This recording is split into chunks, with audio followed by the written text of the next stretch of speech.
Let This Grieving Soul Retire by Tsukikage. Cast by Artale Studio. If you are interested in creating your own audiobooks, please check out our website at artale.ai. Now, enjoy the story. Krai, regarding the results from the public comments box. Huh? Oh, right, that? I hadn't expected to see Eva carrying a large box in her arms. First Steps issued a regular bulletin as part of an information-sharing initiative. Just a few days prior, there had been discussions about including an advice column penned by me. I didn't get it, but apparently there was interest in the advice offered by the Pretty Human Artificer. I wasn't sure if there really was that much demand, but I agreed to it, and it appeared preparations were already finished. The box in the lounge is filled to the brim, so I thought I should bring it to you. Really? Eva opened the box and turned it upside down. I couldn't help but furrow my brow as a mountain of papers formed on my desk. Funny to think I had only agreed to this because I didn't think anyone would bother sending anything in.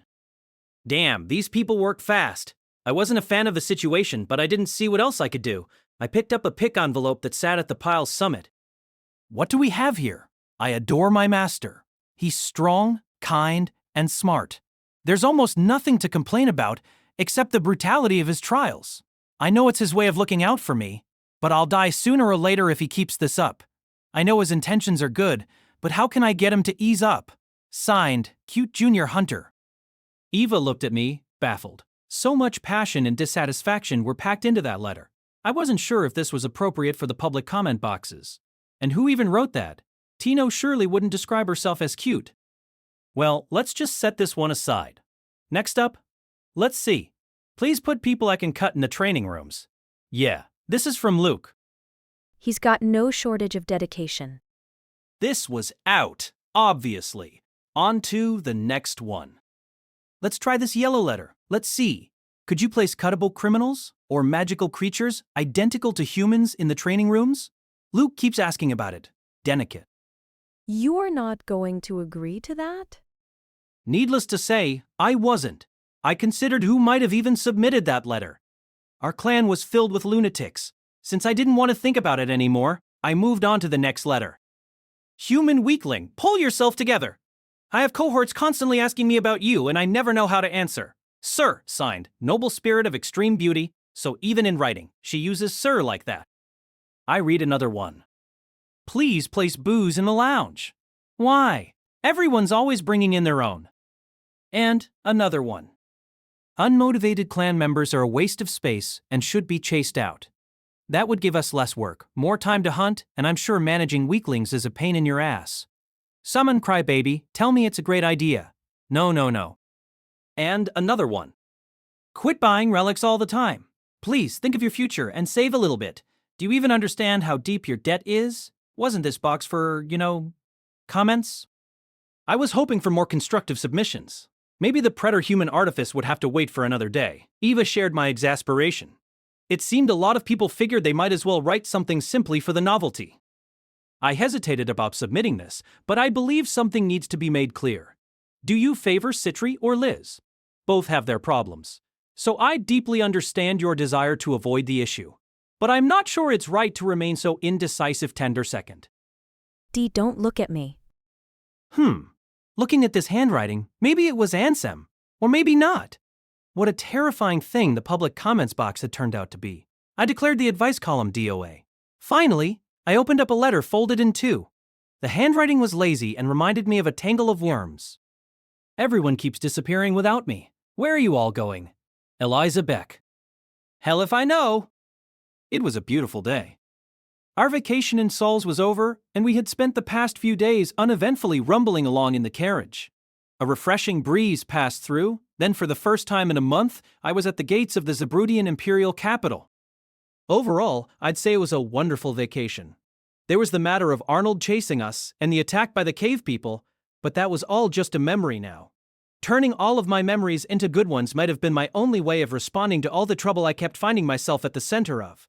At the very end of it all, I was reunited with Luke and Sem and Lucia. Asking for anything more would just be greedy. The carriage was filled to the brim with souvenirs I had bought in Souls.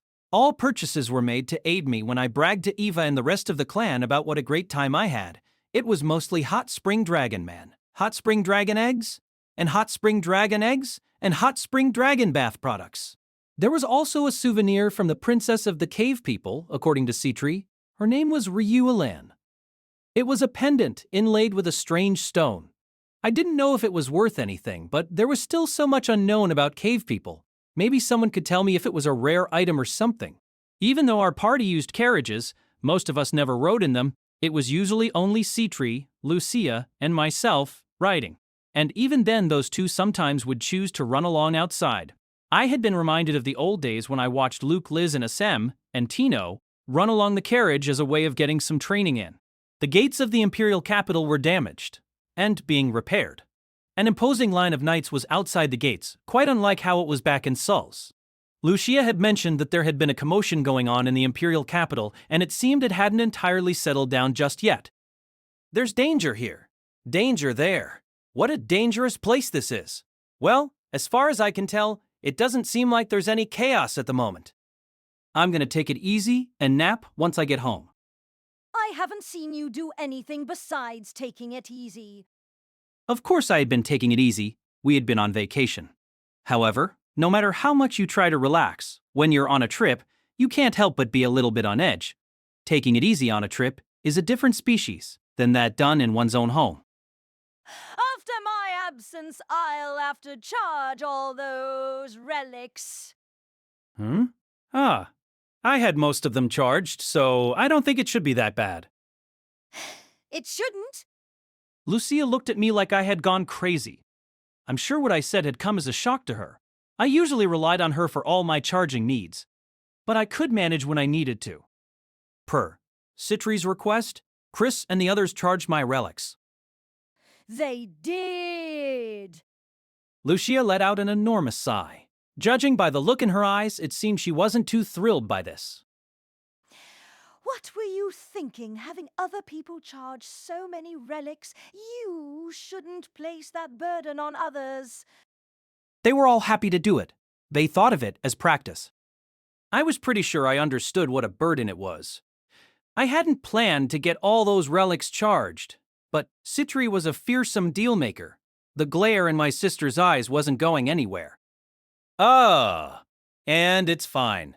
There's still plenty of relics left for you to charge. I'm going to hit you. It wasn't just the front gate. Most of the imperial capital wasn't as I remembered it. It was almost like the city had been bombed. Roofs were half destroyed, streets had been ripped apart, and knights were desperately controlling traffic. Even the trees in the streets and a favorite cafe of mine hadn't gotten out unscathed. Anyone who didn't know better might have thought we were at war. I had heard a bit about Akashic Tower and Hidden Curse butting heads, but it seemed the Hidden Curse clan master, the pyromaniac lady, had gone on a rampage. Akashic Tower was a fearsome magic syndicate, but Hidden Curse was a force to match. If that clan of magi had been using wide-area magic spells throughout town, then I was hard-pressed to say which one was supposed to be the criminal organization. But, looking around, I didn't see any corpses. It was possible they had just been turned to ash. But I knew the citizens of the imperial capital were all used to handling these situations. Not to mention the war did seem to be over. This is something no hunter should say, but I couldn't handle the sight of dead bodies. All the more reason to be glad I had been out of the imperial capital at the time. Not that I could have done anything even if I had been present. I left Citri to take care of the carriage, as I always did, and bounded up the stairs to the clan house, a box of manju in my hands. I had tried a few on the road and found that hot spring dragon manju weren't half bad. They weren't actually made with dragon, but their blend of sweet and sour flavors did mean that they could be enjoyed even by people who didn't usually care for sweets. I never did learn what they had to do with hot spring dragon gleefully partaking in them. I'm back! Huh! I stood frozen, smile and all. The usually tidy lounge looked like a tornado had passed through. A number of tables had dead-eyed hunters resting their heads against the surface, and beer bottles were scattered across the floor. I felt like I had seen something like this just recently. Lucia looked at the lounge with wide eyes and Luke scowled, probably thinking nothing good.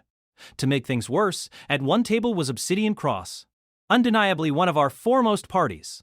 Their leader, Swen, froze when he saw me, his eyes like those of a zombie. Oh, yeah, I think I heard something about our clan members getting dragged into the commotion. Smiling, I approached their table and placed a box of souvenir hot spring dragon manju in front of Sven. Smile's shoulders shook and his cheek twitched when he looked at the box and the cutesified dragon drawn on it. I patted him on the shoulder, turned on my heel, and made a break for it. Behind me, I heard a clatter as he stood up. Ah, hold it! Stop, damn it! Luke, I'm busy. You can take care of the rest. All right, let's go. The training hall awaits, Sven. I'll show you my new techniques. We just got back, and he's got that much energy. My apologies, Sven. I don't have time for your grumblings. I've got to give a souvenir to Eva. Shit! Hey, you bums! Don't let Krai get away! Sven's screams almost made me feel sorry for him. Like corpses rising from their graves, the other hunters all looked up with predatory glints in their eyes. I patted Lucia on the shoulder as I passed by her, eliciting a series of curses from her. I heard a scream from the lounge as I eagerly dashed up the staircase. While the blood drained from Sven's face when he saw me, the Vice Clan Master, Eva Renthide, greeted me as she always did. Welcome back, Krai. How did you enjoy your vacation? We had our ups and downs, but it was fun. Here, a souvenir. A souvenir. Eva accepted the manju with a look of exasperation. This was what I was looking for. I felt my wounds being healed. What was Sven's deal anyway? The man had looked at me like I had killed his parents or something. He'd had his opportunity to come on a vacation, and he'd turned it down. Well, if he had come, that would have created trouble in its own right. I understand you had your hands full with Bandit Squad Barrel, but with you gone, we've had our fair share of troubles here. A few words of thanks to the clan members would be greatly appreciated. I already gave them a box of manju. Now that you mention it, you do seem a bit worn down. She didn't have bedhead or anything. There wasn't a thread out of place on her uniform, and her glasses were spotless. Yet something about Eva was different than how I remembered her. She wasn't a hunter, but Eva was the effective top dog of our clan. If the other members were that exhausted, then it wasn't strange she would also feel the strain. I was just an ornament, so it didn't really matter whether I was or wasn't around, but I supposed it was stressful not having someone to take responsibility if something went wrong. I'm sure my absence created plenty of headaches for you. If there's anything that needs to be done, I'll take care of it. Go get some rest. Managing a clan was a big job and I didn't have a clue how to do any of it. But I was sure I'd be fine as long as Lucia and Citri were around to help out. The two of them had respect among Eva's subordinates. Citri because she could do anything, and Lucia because she was always helping out. She probably just couldn't stand to see her brother make a fool of himself. Eva eased up a bit and sighed as she shook her head. It's quite all right. The trouble here has already settled down. There's a report on your desk, but a battle between Hidden Curse and the remnants of Akashic Tower wreaked havoc throughout the capital. I called them remnants, but it seemed Akashic Tower still had quite a number still in hiding. As such, emergency assistance was requested from First Steps, and we had to mobilize quite a number of members. That sounds like quite the ordeal. Now I was really glad I had gone on that vacation. The leader of Hidden Curse, the Abyssal Inferno, was a terrifying magus. How terrifying. So terrifying that the mere mention of her name would bring a look of displeasure to Lucia's face. In my head, I referred to her as the Pyromaniac Lady because she burned everything in sight. If anyone could be described as a witch, it was her. Not to mention she had a bone to pick with me. The matter had already been solved at this point, but when Grieving Souls was first founded, we reached out to a party that Hidden Curse already had their sights set on. Then, for some reason, said party chose to join up with us. That party ended up being our second most troublesome one, Starlight. After that, I was never again able to walk confidently through the streets of the Imperial capital. If that scary old hag was involved, then it was perfectly natural that Sven Anger came out looking like a corpse. There was no way I could handle a person who treated even Ark like a mere child and took joy in immolating people. It was a genuine mystery how she was still allowed to walk the streets as a free woman. To make matters worse, the other magus was a real monster. Can you believe it? I hear they tried to summon a lightning elemental. A lightning elemental in a crowded space. Sounds like hell. Elemental summoning was one of the most challenging feats of magic possible. We just made Lucia summon a water elemental so she could create waterfalls, but some were powerful enough to be classified as a strategic offensive arm. Even I knew that those weren't something you should use in a place packed with bystanders. That's a magic syndicate for you. What a disaster. I remembered that Arnold had apparently defeated a lightning elemental, but an elemental following the directions of a skilled magus was magnitude stronger than a wild one. And what do you think the Abyssal Inferno did when she heard about it? She summoned the fire elemental she's contracted with. She responded to force with more force. In the middle of the Imperial capital. Completely unbelievable. This is the issue with level 8s. I feel like I should apologize. Good thing the Imperial capital's still standing. Eva looked quite aggrieved. When I first saw the damage to the Imperial capital, I wondered if a war had broken out or something. But that all changed when I heard that the Abyssal Inferno summoned an elemental. Instead, I thought it was a miracle that the damage was this limited. There were rumors that that old lady had torched entire treasure vaults, and it wasn't too hard to believe. I'm not up to date on the specifics, but I heard that summoning elementals was quite taxing for both sides. That's fortunate.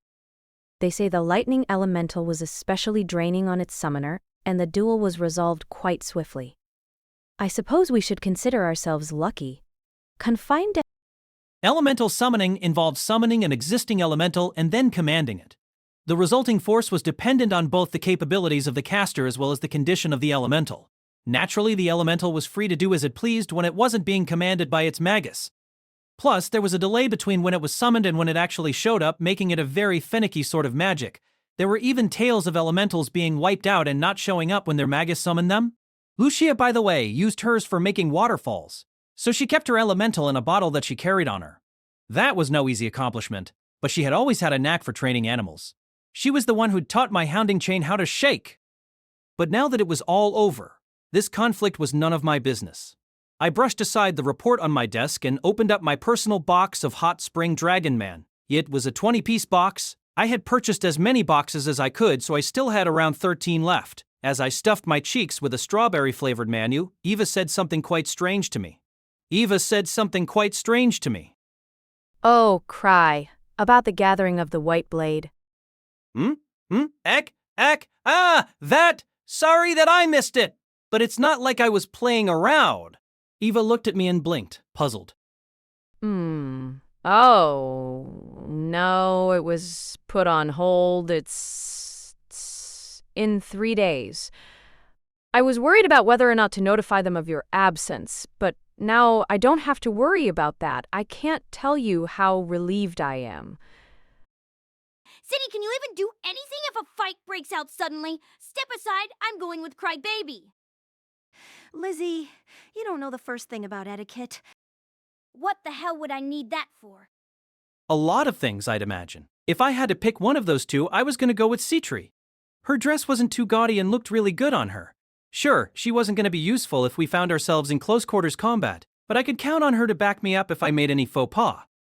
Tino tepidly poked her head in.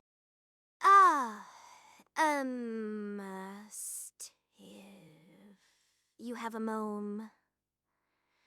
Never mind. Seeing the bickering smart sisters, she quickly ran off before even entering the room. Perhaps she too had heard that I was attending the gathering of the White Blade. Except I wasn't going. Luke then dashed in, eyes aglitter. Ah, Krai! Is it true you're off to fight some tough guys? Take me along! He didn't even have the right info. Besides, Luke cut down anything and everything, so he was a no-go for the same reasons Liz was. If I was going to take someone, it would be Citri or Lucia, or maybe Eliza as the dark horse option. But taking Citri along would incur Liz's wrath. Lucia was in her rebellious phase, and I didn't even know where Eliza was. As the #1 free spirit in the party, she was always going missing. The first time we'd met her, she had collapsed in the desert. Harmonica was at Trolea. But the first time we'd met her Shij... You'll take me, won't you, Cry Baby? I promise I'll behave. Shh, Cry. Make it clear to her that this isn't her place. Liz and Citri both spoke with total confidence. I rubbed my eyes and yawned. Regardless of what I did, Ark would still be at the gathering, and I could just rely on him should anything happen. I hate to ask this of you, Eva, but could you make preparations for the gathering? I want you to come with me. Excuse me? Excuse me. The day of the gathering of the White Blade had arrived. I prayed and prayed that a lightning bolt might demolish the Imperial capital, but, much to my dismay, I saw nothing but clear skies outside my window. Something about me attracted rain clouds. Anytime I went to the beach or hiking or some other outdoor activity, there was a good chance I'd get rained on. But, almost like God had it out for me, rain never came to cancel unwanted events. Surrounded by hunters and nobles, it would only take a few hours before I would begin to wither away and dissolve. I knew Ark would save me, but as time went on, I became more and more queasy. What's the matter, Krai? I can't do it. I don't want to go. I'm not even one of your party members, and I'm being forced to come along. How do you think I feel? She was quite right to feel that way, but bringing her was my only option. You agreed to this, didn't you? Have I ever turned down a request of yours? I still don't want to go. You must, and that wasn't a request. Well, let's be serious about this. Who knows what might happen if I bring Liz along with me? That's true. I didn't know you considered those sorts of things. Just what type of person did she think I was? I wasn't proud of it, but gauging people's expressions was how I got by in life. This is no minor get-together. If I brought Liz, then the results might not be pretty. Not pretty. Then, I remembered something I needed to ask her. Right, Eva. Before we go, could you teach me about etiquette? I've never studied it, you know. Being a level 8 brought in all sorts of invitations, but I almost never chose to accept. Being the clan master of a large clan also brought in invitations from nobles and merchants, but I foisted those onto Eva for her to deal with. Outside of hunters, the most esteemed person I even occasionally met with was branch manager Gark. I didn't want to cause any trouble. I could have done worse and brought Liz or someone from my party, but the sad reality was that living harmlessly wasn't allowed when politics became involved. Well, as long as you don't get too casual, I don't think hunters are required to be versed in etiquette. I knew that, but in spite of how I seemed, I still wanted to come off as someone with their act together. I spoke formally. I was as humble as I could be, yet I still kept making people angry. Surely this was because everyone preferred big macho guys and didn't care for skinny people like me. What's that you say? Ark's plenty popular? Yeah, But now that you mention it, if you want to get on a noble's good side, perhaps you could give them a present. A present? So, bribery? I hadn't thought of that. I wasn't too keen on developing any relationships with nobles, but it might just work. It would be better than pissing people off. As I thought it over, it began to seem like this would be Citre's domain. Very prejudiced of me.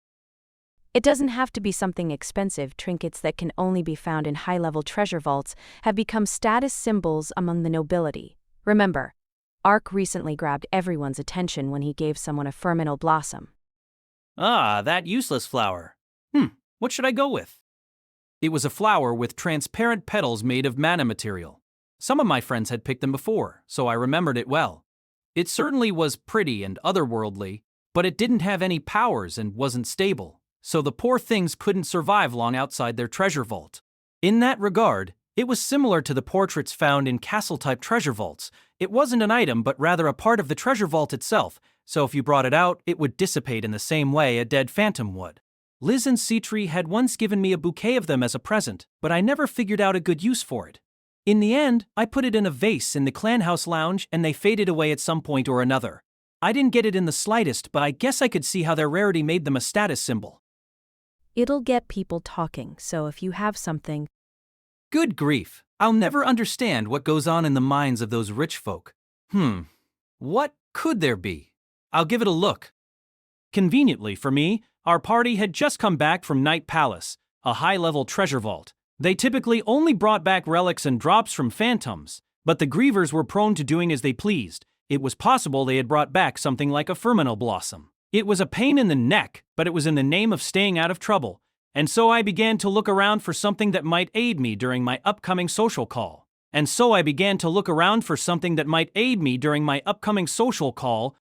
the sky began to turn crimson, a carriage pulled up in front of the clan house. I put on my tuxedo and sat in my office, clutching my aching stomach all the while the fingers of both my hands had relic rings. A relic pendant was around my neck, a relic chain around my belt, and I wore relic earrings just for good measure. On my arm, I had the bracelet Mirage form, and in my breast pocket, I carried the rings that I didn't have room for on my fingers. I was ready for any form of attack, whether it be poison, magic, or physical. Yet that didn't make me feel better in the slightest. Only super high-level hunters were invited to the gathering of the White Blade. Before such freaks, a normal person wasn't going to be any less helpless just because they had a few relics. The only option left to me was simply praying to the heavens. Don't worry, Krai. You'll have allies. Ark will be there, and so will Ava. You'll be perfectly safe. Not to mention, I had a trump card. I looked at the present atop my desk and told myself that everything would be all right, that I needed to be calm, and that the event would go just fine.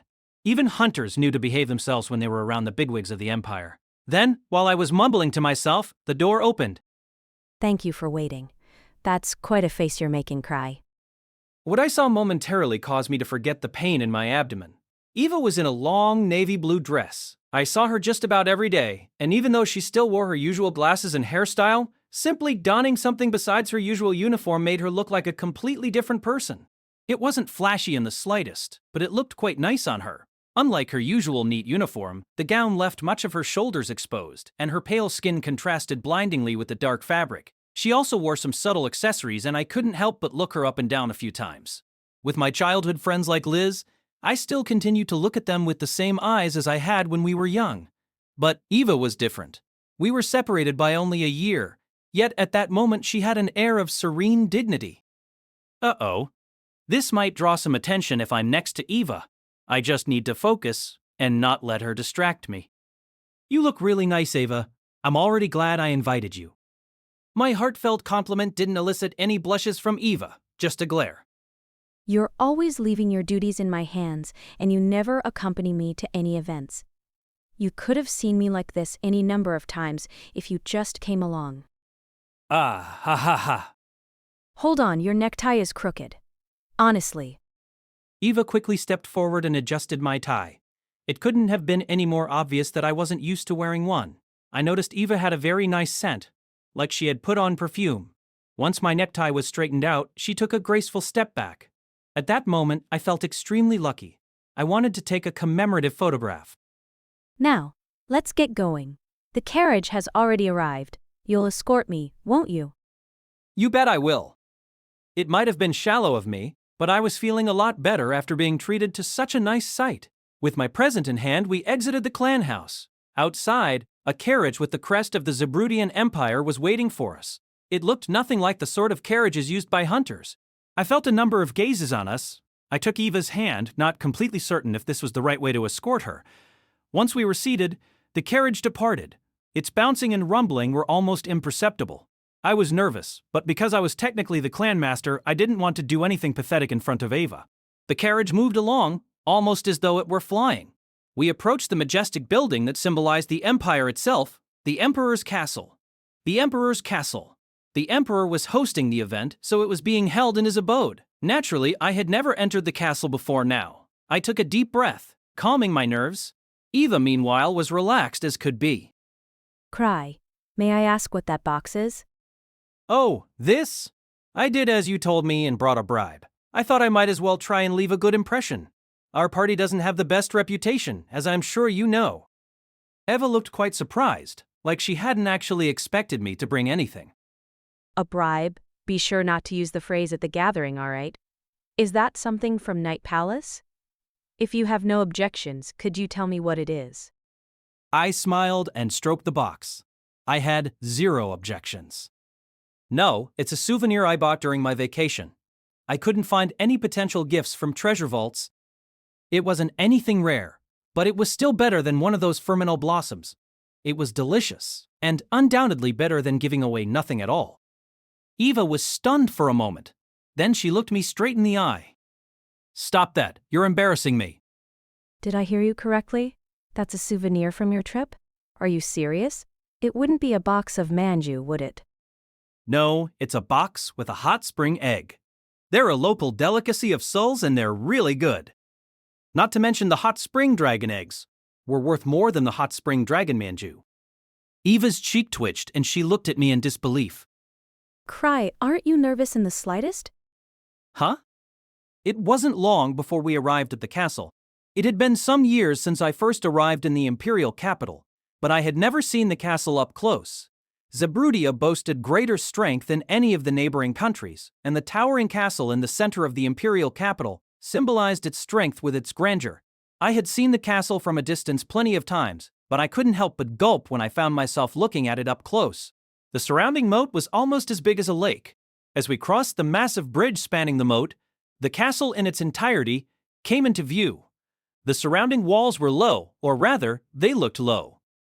According to rumors, the castle was at all times protected by barriers and placed via relics and magic spells. It made sense. A wall a few meters high couldn't keep a hunter out. There were soldiers in polished black armor on both ends of the bridge. Even as a carriage bearing the crest of the Empire passed by them, they didn't even bat an eye. The Zabrudian Empire placed great value on strength and fortitude. I let out a small sigh and turned my attention away from the window. Well, it looks like I won't get a chance to throw this souvenir away. During our carriage ride, Eva had convinced me that the hot spring egg wasn't a great gift idea. This is a time-honored event. Please think these things through a bit more. You're the one who suggested I bring a present? Krai, what would you think if you were suddenly handed a hot spring egg during a party? I paused. Honestly, I'd be pretty stoked. But it didn't seem like that was the right answer. These eggs had a pretty cool name to boot, but they weren't actually dragon eggs or anything, just chicken eggs. So maybe there was some false advertising going on. Whatever the case, I had brought it with me, and I had lost my chance to get rid of it. I had no choice but to give it to someone pretend to get rid of it. I had no choice but to give it to someone. Who, by the way, were you planning to give it to? I thought I'd give it to the Emperor. If you're gonna curry favor, then of course you might as well go for the top dog. Wouldn't it be rude to start with someone lower? The remaining blood drained from Eva's already pale face. You have to stop this, Krai. Are you taking this seriously? What you're doing is completely unheard of. I hear the Emperor's a pretty lenient guy. There are limits.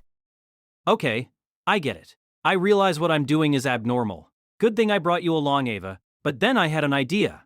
I could give it to Lord Gladys if he was at the gathering. I had a tentative acquaintanceship with him through the Souls incident, and I seriously doubted his knights had brought back any souvenirs for him. I took a deep breath. I was so nervous I actually felt like things might work out somehow.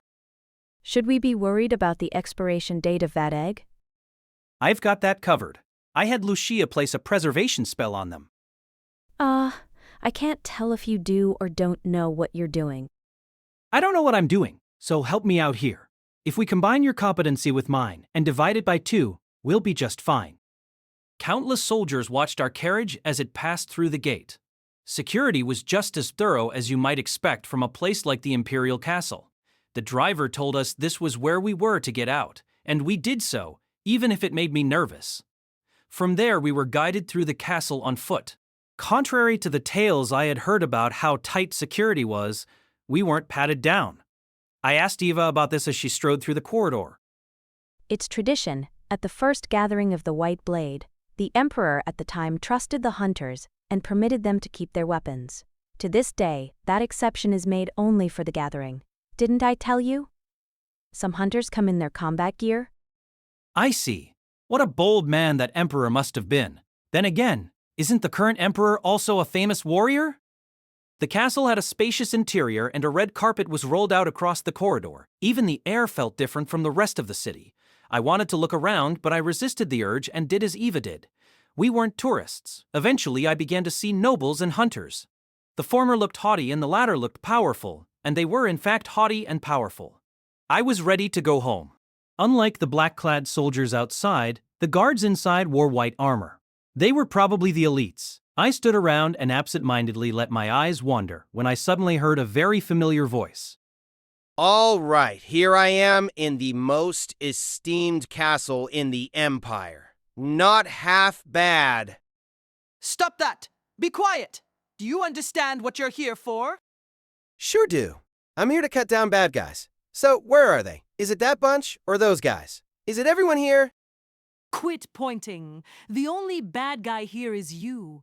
Damn it, why did they decide to let outsiders help guard an event like this? What can we do? Our orders came from the top. Apparently the Sword Saint pulled some strings. Even if he's got a good arm, even if it's only temporary, I can't believe they'd let the man cutter wear the esteemed white armor. I've got no need for armor. I can just cut my foes before they cut me. The very thought is exhilarating. Do you really understand what you're doing here? Listen, your job is indeed to cut down bad guys, but we haven't had any bad guys here in decades. Hey, quit taking off your armor. Eva turned to me with a wild look in her eyes. I pretend not to see anything. I decided it was fine if he had gotten in through the proper channels. By the way, that sword saint was Luke's mentor. He was considered the strongest swordsman in the Imperial capital, but he couldn't manage someone as uncontrollable as Luke. I heard many grievances from the man. Luke enjoyed cutting, but he also enjoyed being cut, so I could only imagine how much stress he caused for his mentor. Mostly, I was just worried that my friend might find himself on the lam once the gathering was over. From the entrance, I peeked into the massive hall where the event was being held. I found myself wondering what the place was normally used for. There were tables lined up and a chandelier hung from the ceiling, yet for such a large hall there weren't very many people. It's tradition. I see. Tradition, huh? What a convenient word. I'll have to use it myself. I looked over the hall. Even for me it was obvious who was a hunter and who was a noble. I had next to no knowledge of or interest in the Empire's nobles, but I could tell who was a hunter by the atmosphere of those who had absorbed mana material. Any hunter who got invited to an event like this had to be among the best, even in the hunting Holy Land. This made it easy to tell who avoid. With that in mind, a quick glance around told me that I was far safer than I had expected. Nobody was turning violent. Watchful knights lined the walls, and maids in fine white apron dresses stood near the entrance alongside butlers in refined black suits. Working in the Imperial Castle was a dream job for many ordinary people. Most who served here were well-educated relatives of nobles. Then I saw something that threw me for a loop. Not a bad place. I know. Can't forget to say hi. A hunter went over to the servants by the entrance and began saying hello. He was a powerful-looking man with tan skin, most likely the sort of hunter who fought with their bare fists. His hair was dark brown, and he had rugged features. I didn't know his name, but he was clearly someone exceptional. As I watched, I saw that nobles were also heading straight for the servants to give their regards. Some of them were even happily chatting away with the servants. So nobles of the Empire even enjoyed chatting with servants. I had assumed most of them to be arrogant, but it seemed they were only true ladies and gentlemen when you got to the top, and it seemed the hunters were all decent people as well. When I stopped to think about it, it made sense. All the hunters invited to the gathering, except me, were people comparable to Ark. I very well might have been the only one to enter without offering a greeting. My poor education was showing. Good thing I had chosen to sit back and watch. Krai. I know. I could mold myself to match the situation better than anybody I knew. I slipped in behind a noble and nonchalantly waited for my turn to say hello. I took a good look at the servants and noticed they were all quite attractive.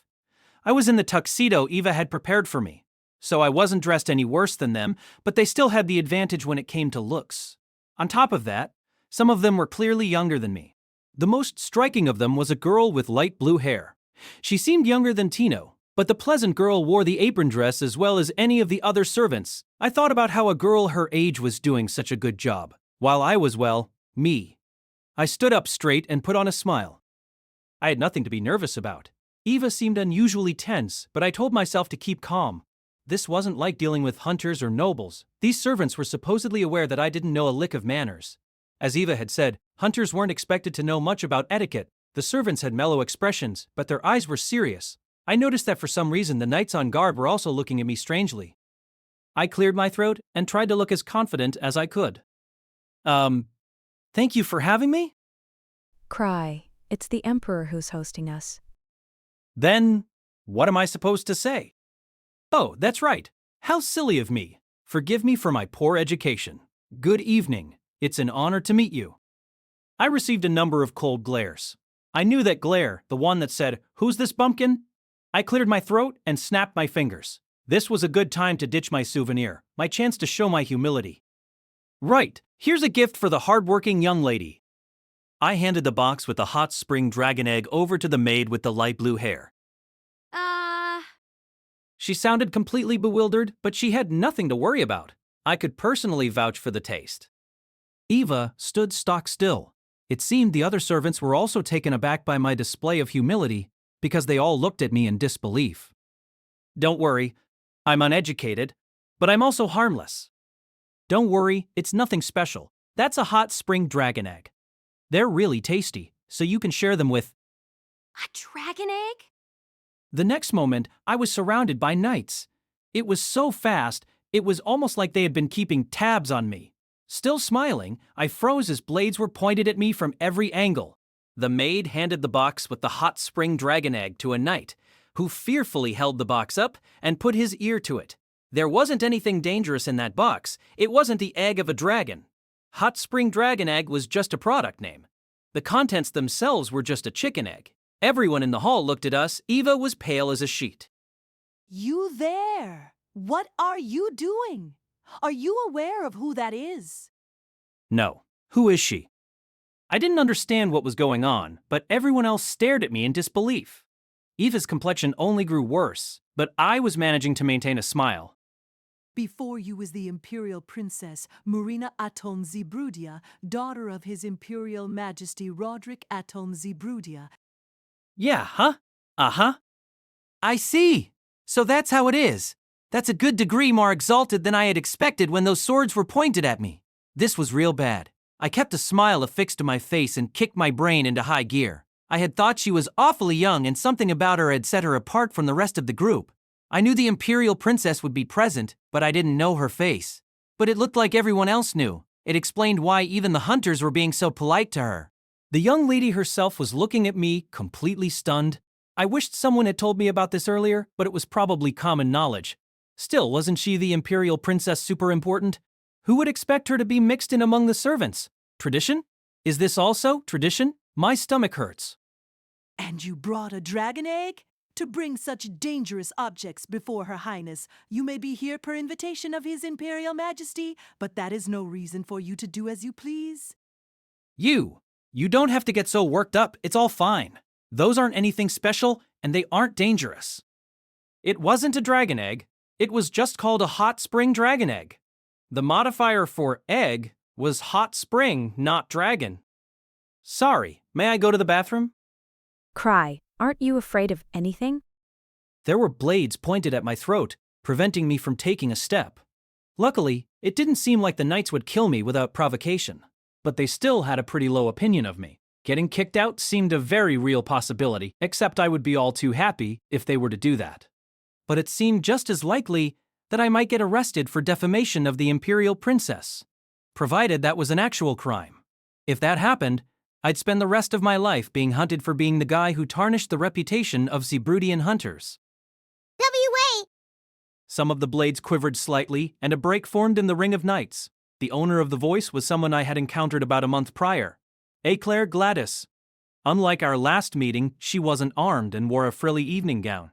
Her voice carried the impact of an adult, but there was panic in her eyes. That's the man whose endeavors saved the Imperial capital from Akashic Tower. I'm well aware of your duties as knights, but the gathering of the White Blade is an event for hunters. And going into a frenzy over souvenirs, unwarranted. Yes, but... Not only that, but dragon's eggs are extraordinarily valuable. It's worth much more than the average accessory, and they're a gift befitting of a hunter. That directly handing it to Her Highness is, well, rude beyond belief. But, as that man says, it's not dangerous. First, we should take a moment to confirm the contents of the box. Unless you plan to ruin this storied gathering before it even starts. The knights had looked at me with such threatening eyes, but now they were being forced to doubt themselves by a girl in her teens. Some of the other nobles began to voice their agreement, suggesting that Eclair was well liked among them. I had been saved, but I wasn't quite sure why. I sure hoped she didn't want me to return Evolve Greed. That, unfortunately, was now Tino's. But whatever the case, I was out of the fire. I cast Eclair a look of gratitude, and her shoulders trembled. While trying not to draw too much attention, Eva leaned close to the clanmaster. Krai, what are you thinking? Smiling, he held up his hands as though admitting defeat. Huh? Oh, I'm so relieved Eclair saved me back there.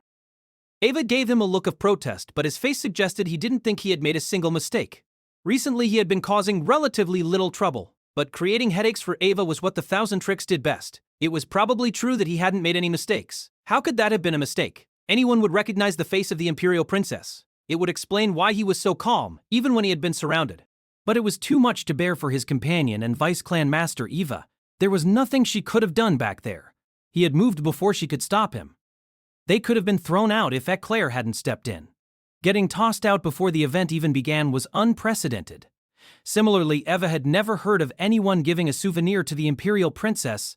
From the very first gathering of the White Blade, it had been tradition for the Emperor's daughter to disguise herself as one of the maids. At the first gathering, the Emperor decided to test the hunters by disguising his daughter as a maid and hiding her among the servants. One attendee, the hunter Solus Rodin, immediately saw through the disguise and paid his respects to the young lady. The Emperor was said to have been deeply impressed by this. This was a story famous throughout the Empire and spawned a tradition. That tradition, however, had become somewhat superficial over the years as the Imperial Princess's disguise devolved into a simple change of clothes. But there was still a tacit understanding. She would be a servant for the duration of the gathering, but that didn't make her any less the daughter of the Emperor. Handing her a souvenir was one thing, but saying here's a gift for the hard-working young lady was simply disrespectful. Eva tried to guess what Krai was thinking, but she couldn't discern anything from his gaze, which was sweeping over the banquet table. He seemed to be appreciating how delicious the meal looked, but surely he didn't have something so benign on his mind. Many of the nobles looked at Krai with contempt.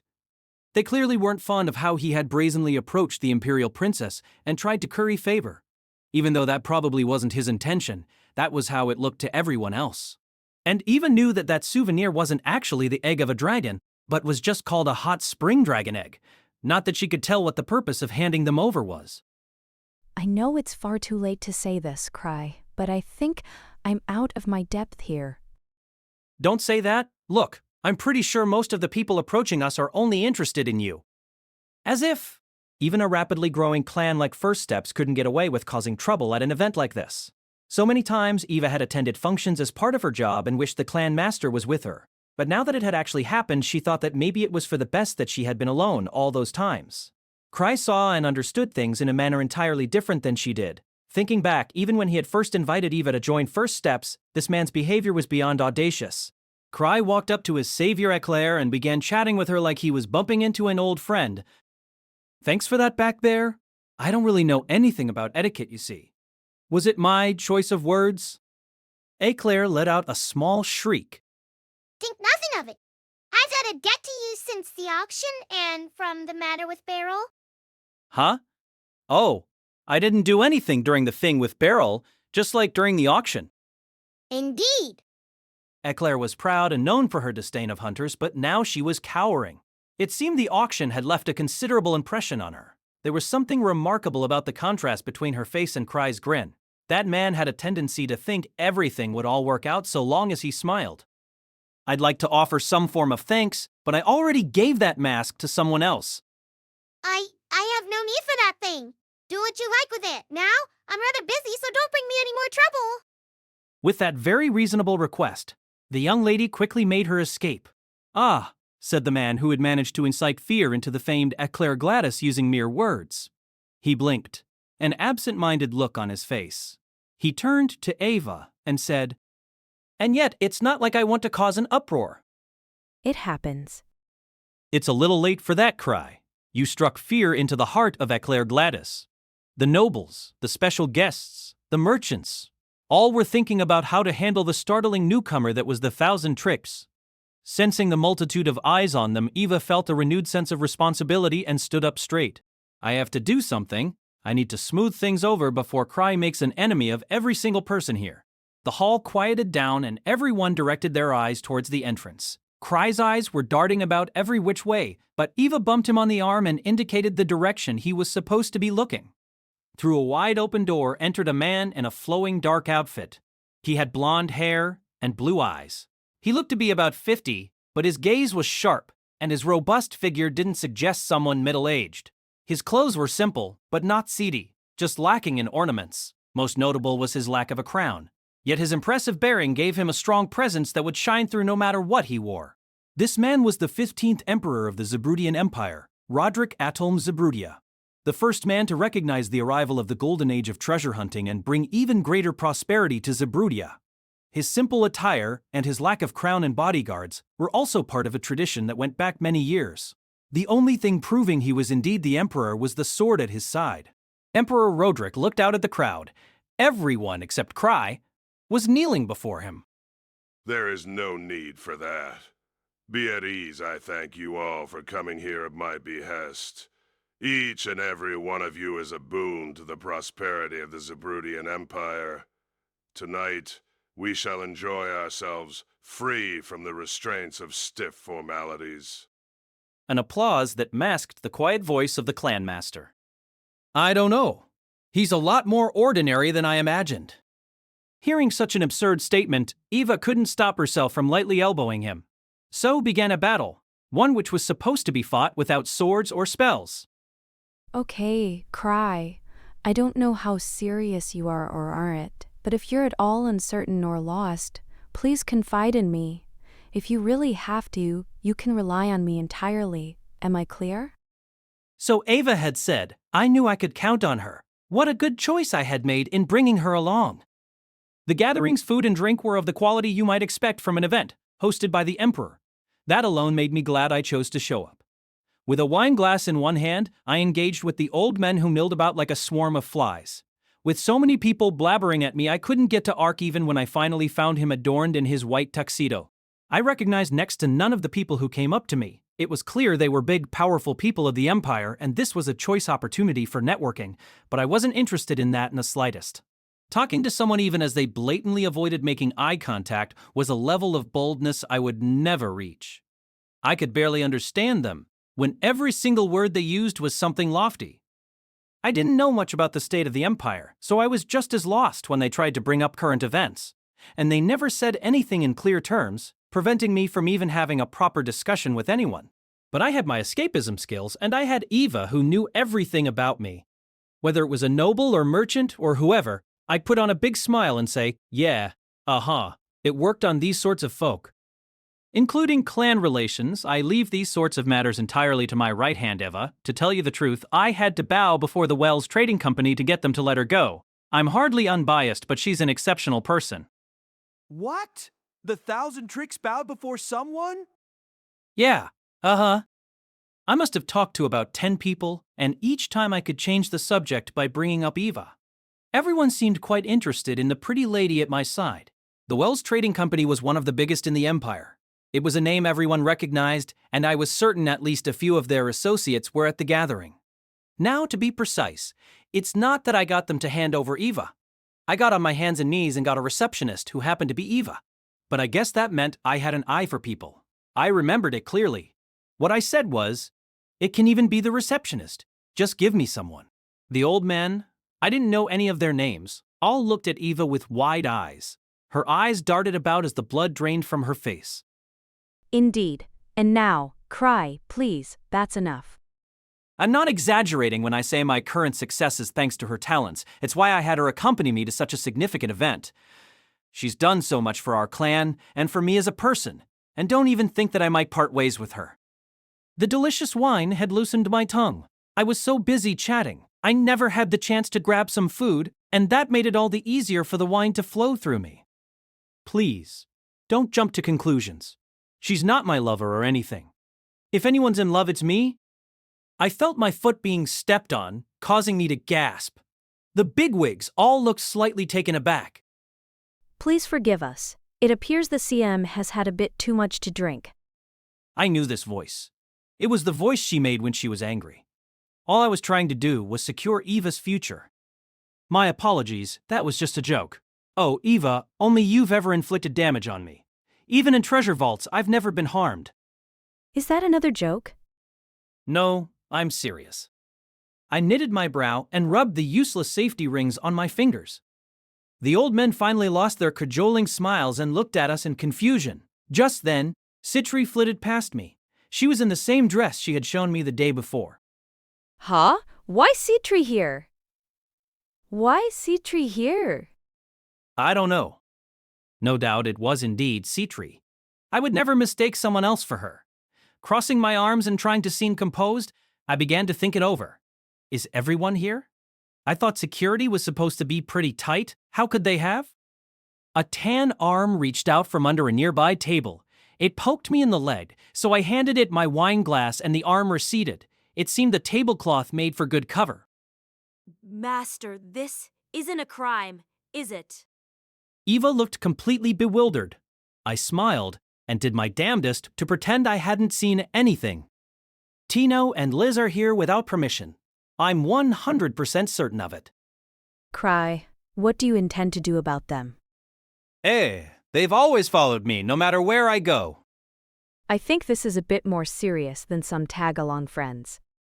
She was right, but it was a little late for me to do anything. I just prayed that they wouldn't stir up any trouble. Tina was there, probably against her will, and that counted for something.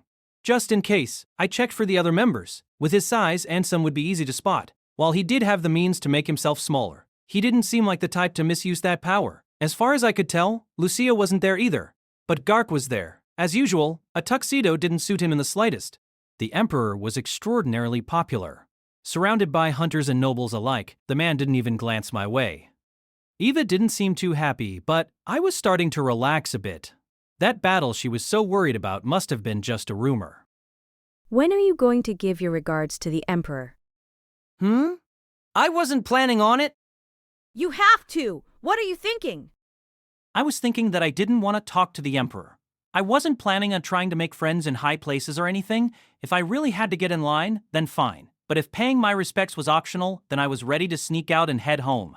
The Emperor was preoccupied. I had a feeling I could get away with my escape so long as I didn't make any noise. Never mind that, Ava. Look at all the magnificent food they have here. Yes, it's quite an arrangement. I hadn't had much of a chance to get any food because of all those old men who had been talking to me for some reason. I think I'm gonna sample a bit of everything. What for? Because I want to. It all looks pretty tasty. You're not nervous in the slightest, are you? Of course I was. It's why I was eating. How many people were going to approach someone while they were in the middle of a meal? My gaze happened to meet Sea Trees, so I gave her a little wave. She seemed briefly caught off guard, but quickly smiled and waved back. Next to her was a large old man. That's the head of Citre's old haunt, the Primus Institute. The Primus Institute was one of Zebridia's foremost research facilities. Becoming the head of them also meant joining the nobility. With that in mind, something about the bearded old man made him look very dignified. As with most alchemists, he was well connected. Being my naturally unnatural self, I grabbed some food, took a drink, and wandered off to look for a place where nobody would look at me. Eva followed along diligently. You don't need to stay by my side, Eva. Why not go and make some connections? I'm a dangerous person to be with. Because of a certain someone, I've already made more than enough connections. And what do you mean by dangerous? I mean, I'm a magnet for bad luck. Go and give my regards to the Emperor. You're coming with me! Fine. We'll go later. The Emperor was still at the center of a crowd. I could see Ark smiling brightly and talking to him. If I were to get in there, I'd just look like I had been placed there as a form of punishment. There really was something different about men with confidence. Ark was the very image of a champion. I wish some of that would rub off on me. I brushed off Eva's grumblings and sampled all the fancy alcohols that I didn't recognize. But one of the glasses took me by surprise when I picked it up. I didn't know what kind it was, just that it was a red wine. I glanced around before approaching a nearby table. Sensing my presence, a tan arm jutted out from under the tablecloth. I handed it the glass of red wine and received an empty glass. How in the world is she moving around? What's the matter? There was something mixed in with that wine. What? It's probably a test for the hunters. I've heard stuff like this is common at the gathering. If you say so. What a pickle. I didn't know what was mixed into that wine, but it was probably nothing good. Poison resistance was a necessary trait for plunging into dangerous places. Phantoms and monsters could both use it, and sometimes even the air was filled with poison. Poison resistance became especially important for high-level treasure vaults. Some hunters would deliberately swallow poison so their mana material would bolster their bodies against toxins. I had zero resistance, but I made up for it with relics. The ring on my right index finger, Silverbreath, was a relic that detected any drugs that might affect the wearer. If the wearer came near poison, the ring would turn black and grow warm. Safety rings couldn't nullify poisons hidden in food and drink, so Silverbreath was another one of my lifelines. Good grief, I thought I was just going to a party, but now I've got a sudden challenge on my hands. Can't relax for a moment, can I? I can't believe this. Should we report it? No, think about it. There's no way the food could be easily poisoned at an event attended by the Emperor. And this gathering is known for having especially tight security. Well, you have a point. Eva seemed to have been thrown for a loop. Perhaps she had never had her food poisoned before. I had. It was in a dish Citri had made for me. There's tons of high-level hunters here, only an idiot would make a move at a place, and the hosts would have to be a bunch of morons to not see it happen. Something like that would never happen at such an important function. I'm a pro when it comes to these situations, so you can just leave it to me. Oh, another spiked drink. My bad luck continues. I approached the table and the arm once again stuck out. I gave it the wine glass. Liz had resilience against just about every poison out there, so it was safe to give the glasses to her. I figured this must be another tradition, one where everyone would watch and say stuff like, "Ooh, look. They're fine even though there was poison in their drinks. Hunters sure are something." I looked around, but nobody else seemed to be showing any wariness towards the food and drink.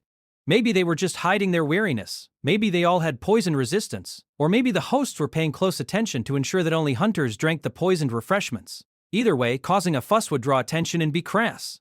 I brushed my finger against Eva's glass, but it didn't seem to be poisoned. If the current sample size was anything to go off, it seemed like Liz would be drinking a pond's worth. As fortune had it, there didn't seem to be any poison in the food. While handing wine glasses off to Liz, I would occasionally enjoy a bite for myself. My favorite dishes were the impeccable chocolate desserts. I wanted to take some home to share with everyone in the clan. I finished my conquest of the banquet and handed another glass of poisoned wine to Liz, a motion I had gotten very used to. But then I noticed a guard approaching me with an intimidating glare. You there! What had you been doing with those glasses? Uh-oh.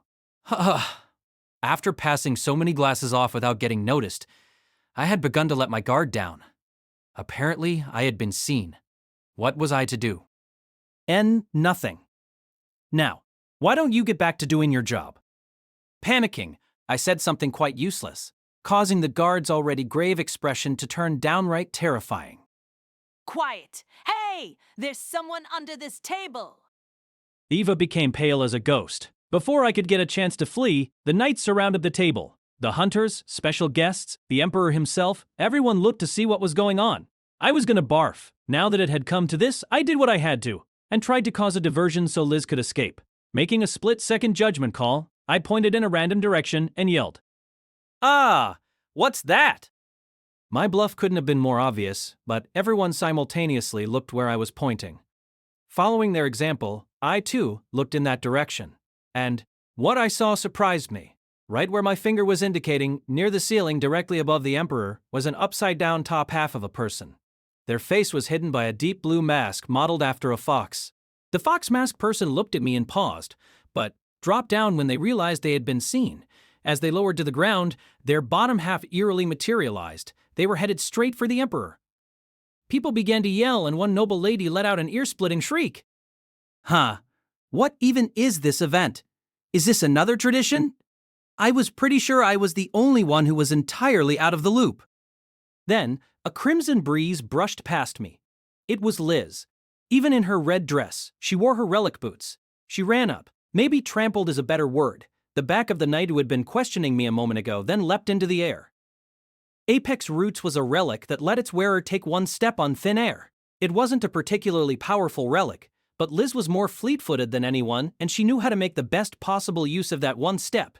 Kicking off of thin air, her boot connected directly with the fox mask's torso. The impact created a sound as though she had hit something metal, not the body of a human.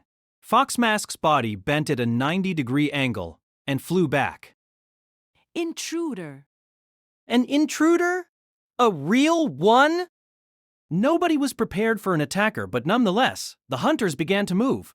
Luke kicked open the massive door of the dining hall and hurled his sword with all his might, straight into Fox Mask's torso, yelling all the while. There it is. There's my intruder. Rook Coffin. That sounded a lot like Lucia just now.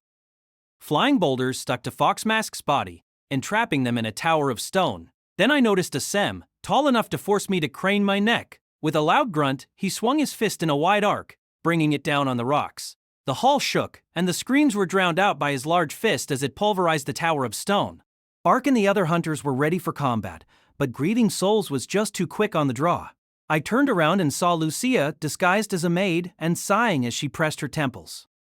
Oh, so that's where she was. Ansem made a questioning grunt. Safely behind the knights, the Emperor looked on with wide eyes. Standing right next to Ansem's fist was Fox Mask, the person he should have just crushed. Their mask and onyx black robe appeared completely unharmed. It was uncanny. I thought I had seen Luke's sword pierce their torso. An imposing man standing before the Emperor raised his arm. Apprehend that person! Quit making such a commotion. This wouldn't have happened if you had done anything but take half measures. I let out a simple does. A crowd of ultra-high-level hunters stood ready to attack, evaluating the best way to approach. From their ranks emerged an old woman, with a robe red as a pillar of flame. She was already tall for a woman, but she also stood up perfectly straight. A plethora of deep wrinkles were carved into her skin, and set deep in her face was a set of crimson eyes that flickered like a candle. She was an exceptional spellcaster. She was the Solace of Vermilion, designated level 8 for reasons quite unlike my own, and one of the most capable magi in the Imperial capital. She was the Abyssal Inferno. It was awfully bold of her to attend the gathering when she had half decimated the Imperial capital just a few days prior. She was known for reducing her foes to ashes, and I considered her the poster child for the cast first, ask questions later. Mindset? It was beyond me why such a dangerous individual was allowed to attend the gathering year after year. My first assumption was that it was because she would burn the Imperial castle to the ground if she didn't get an invitation. As though stirring the air, she moved her arm, causing a crimson glow to encompass it. Everyone get down. Eva, the nobles, and the Emperor all heeded his warning and immediately ducked for cover. The only one who didn't get down was me. I didn't see the point if my danger detection relic wasn't going off. Immolation! Coil! And then everything was masked by a burning light. When I opened my eyes, nothing was left. To be a bit more precise, everything near the floor remained. It was everything higher than my chest that had been incinerated. The granite ceiling and the chandelier adoring it had been turned to dust. A hole had been bored into the ceiling just above where Fox Mask had been. I could barely believe it when I looked through it and saw the sky. That hole would probably require lots of time and money to repair. Times like these called for the cheap labor of the troglodytes. It goes without saying, but nothing remained where Fox Mask had been standing. The flames had risen to the sky like a pillar, and the surrounding destruction was collateral damage. The capital's strongest magus, the Abyssal Inferno, hadn't lost her touch just yet. I also had a strong desire to look away and disconnect from reality. Ah, such good chocolate, gone to waste. Krai? It was then that I returned to my senses. What are you doing, you pyromaniac hag? I could have died back there. I finally noticed how loud the hall was. I noticed all the nobles crouched on the ground. It was a little late, but my heart began to pound, and I took a deep breath. Still the same foolish boy you were the last time we met. I looked to my side, unable to bear the sight of her. Ah, chocolate! A fan-shaped area behind me was unburned. My body had served as a well to protect the chocolate. That spell must have been a directional attack. If it had been an area of effect attack, it would have scorched everything. It also would have meant there was no point in ducking. Fully aware that I had no respect for the occasion, I began to munch on my undamaged chocolate.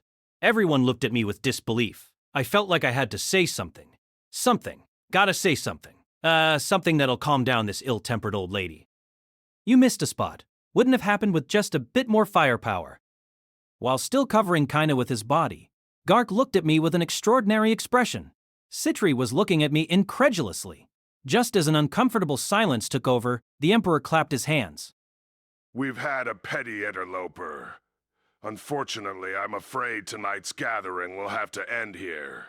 Sir Franz, tighten security and make sure that nobody has been harmed.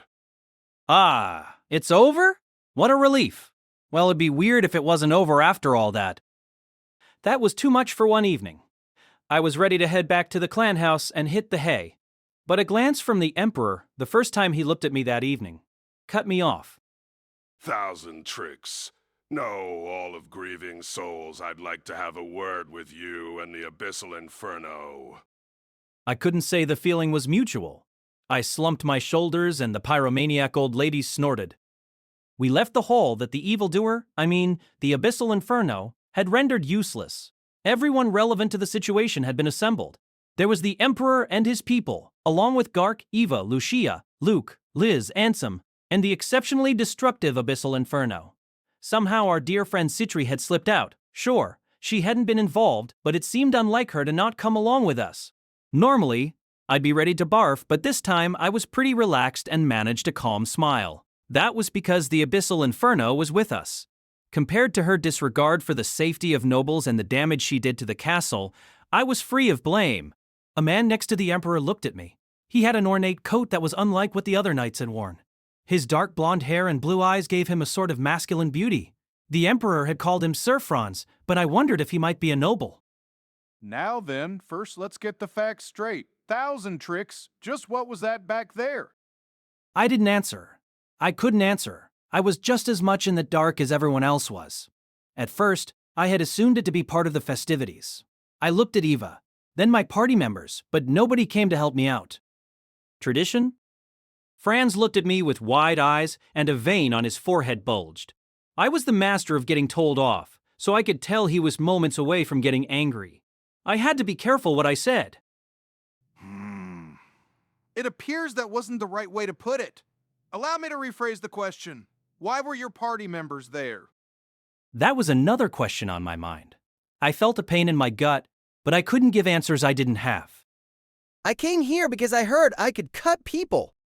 Let This Grieving Soul Retire by Tuki Kaj, cast by Artale Studio. If you are interested in creating your own audiobooks, please check out our website at artale.ai. Now, enjoy the story. Ha! If you mugs hadn't half-assed your security, Crybaby wouldn't have needed to take action. Who do you think you are? You almost let the host get off. Get on your knees! On your knees! They really should have kept their mouths shut. Whoa, what was that? Ah, stop that. Here, I'll get on my knees, okay? And hold on. Liz made it sound like you guys showed up because I took action. I did no such thing. Or did I? I began to feel uncertain about my own behavior. Eva's eyebrow twitched when she noticed this. Agitated, Liz's face was more flushed than usual. Our resident maniac in a red dress took an audacious step forward, almost like she hadn't just been trespassing. Not only did that masked guy get in, there was some shit mixed in the drinks. How do you explain that? The knights looked at her with wide eyes, and Franz became red in the face. Whoa, what are you babbling about?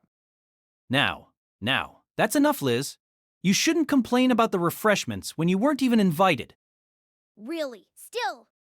I continued to try to minimize the damage. Sure, something was mixed in, but it was hardly anything a high-level hunter should worry about. Well, I guess you're right. And that was an awfully rude way to put it. You made the guards sound like a bunch of apes. Sure, maybe they would have been apes if Fox Mask really hadn't been part of the festivities, but the drinks were another matter entirely. At a banquet, and one hosted by the Emperor no less, ensuring food is safe should be a top priority. Impossible. Our security was flawless. Someone go check the drink side. I took the opportunity to do some blame shifting. Liz wasn't free of fault or anything, but the worst trouble was caused by the old lady who incinerated the castle.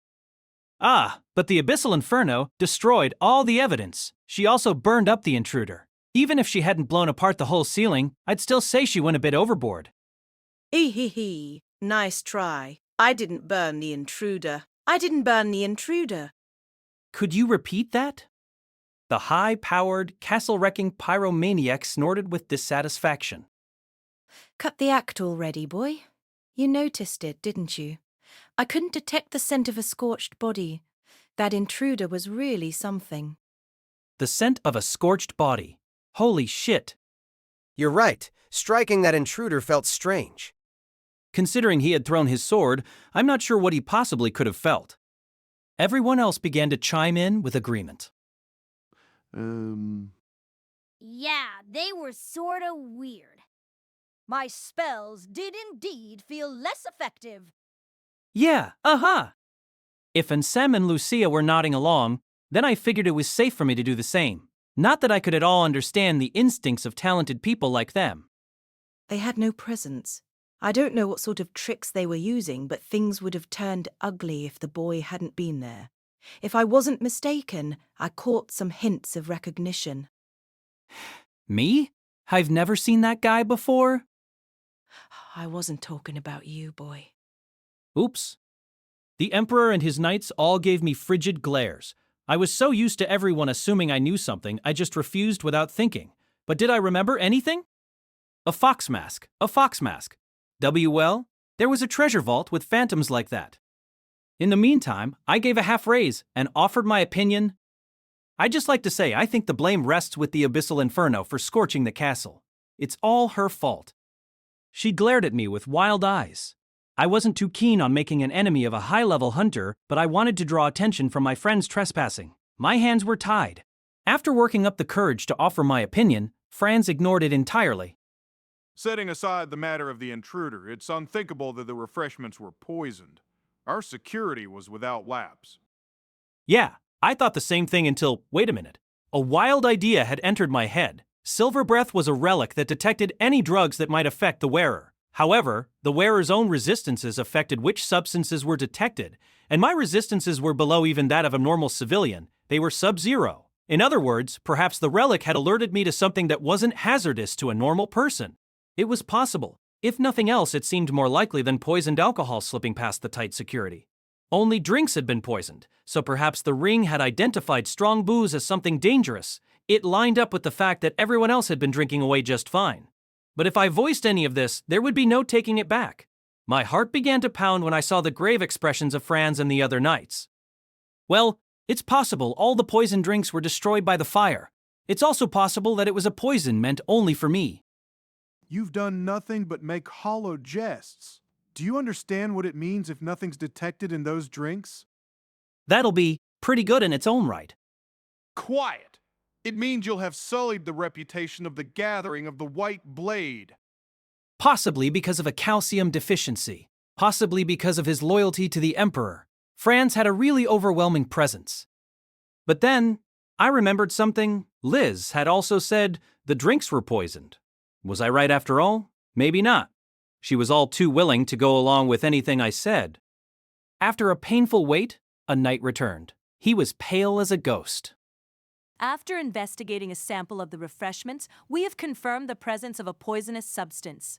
A fairly powerful one, at that. What was that? Ooh, I was right. I couldn't help but strike a victory pose. Krai? Perfect, my name had been cleared. I had only found poison in the drinks, but it seemed the food had been poisoned as well. The gathering of the White Blade had been truly terrifying, even if it was in ways I hadn't expected.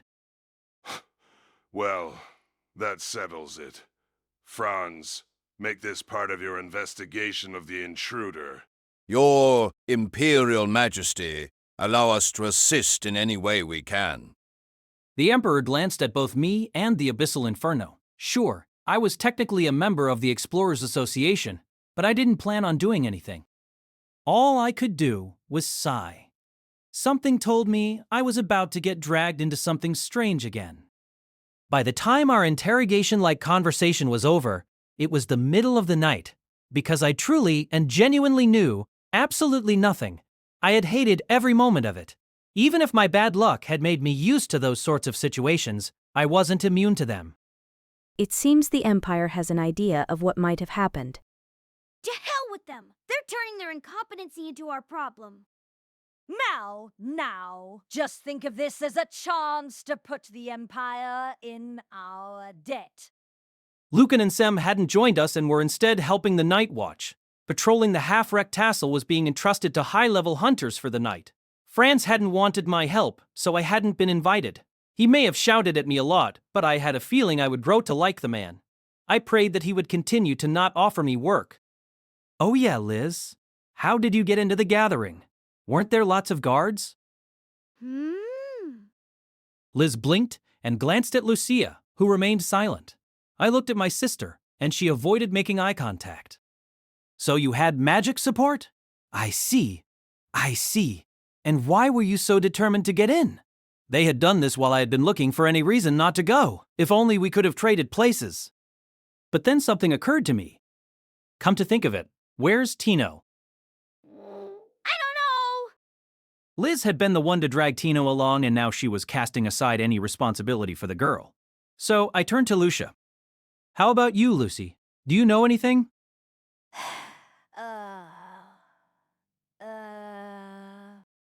Lucia seemed to be panicking, a very rare sight. Poor Tino, even dear Lucy had abandoned her. Cindy probably took care of it. After all, she's not with us right now. Citri was always on top of those sorts of things. She had probably refrained from attacking Fox Mask so she could support someone if necessary. We could always count on the prodigy. I felt better after that. It hadn't been without incident, but I had gotten through the day, and I was glad to know that event was finally behind me. At the clan house, we parted ways with Eva. I practically had to drag my tired body up the staircase. I opened the door to my office and froze as Citri, still in her dress, popped out. Her cheeks were flushed and she seemed to be in an awfully good mood. Welcome back, Krai. T and I planted that poison for you. Did it help? What? I looked and noticed Tino lying on the couch. She was in an evening gown and looked like she was about to die at any moment.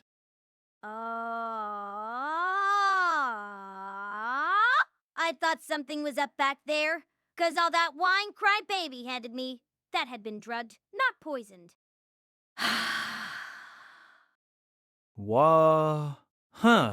Wait?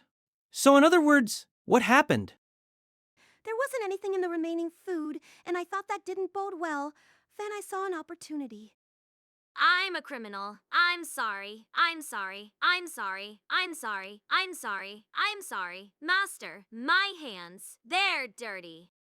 I couldn't do it. I didn't have a clue what was happening. I tried to keep calm and grinned as I ruffled Citri's hair. Then I decided to head to bed so I could sleep away my worries. What a fearsome engagement. Seeing the gathering thrown into chaos by the Abyssal Inferno's attack, it silently expressed its shock. The Thousand Tricks had brought many organizations to ruin, but his most terrifying skill of all was his ability to obtain information. He knew things he shouldn't know, and showed up in places he should have no reason to be.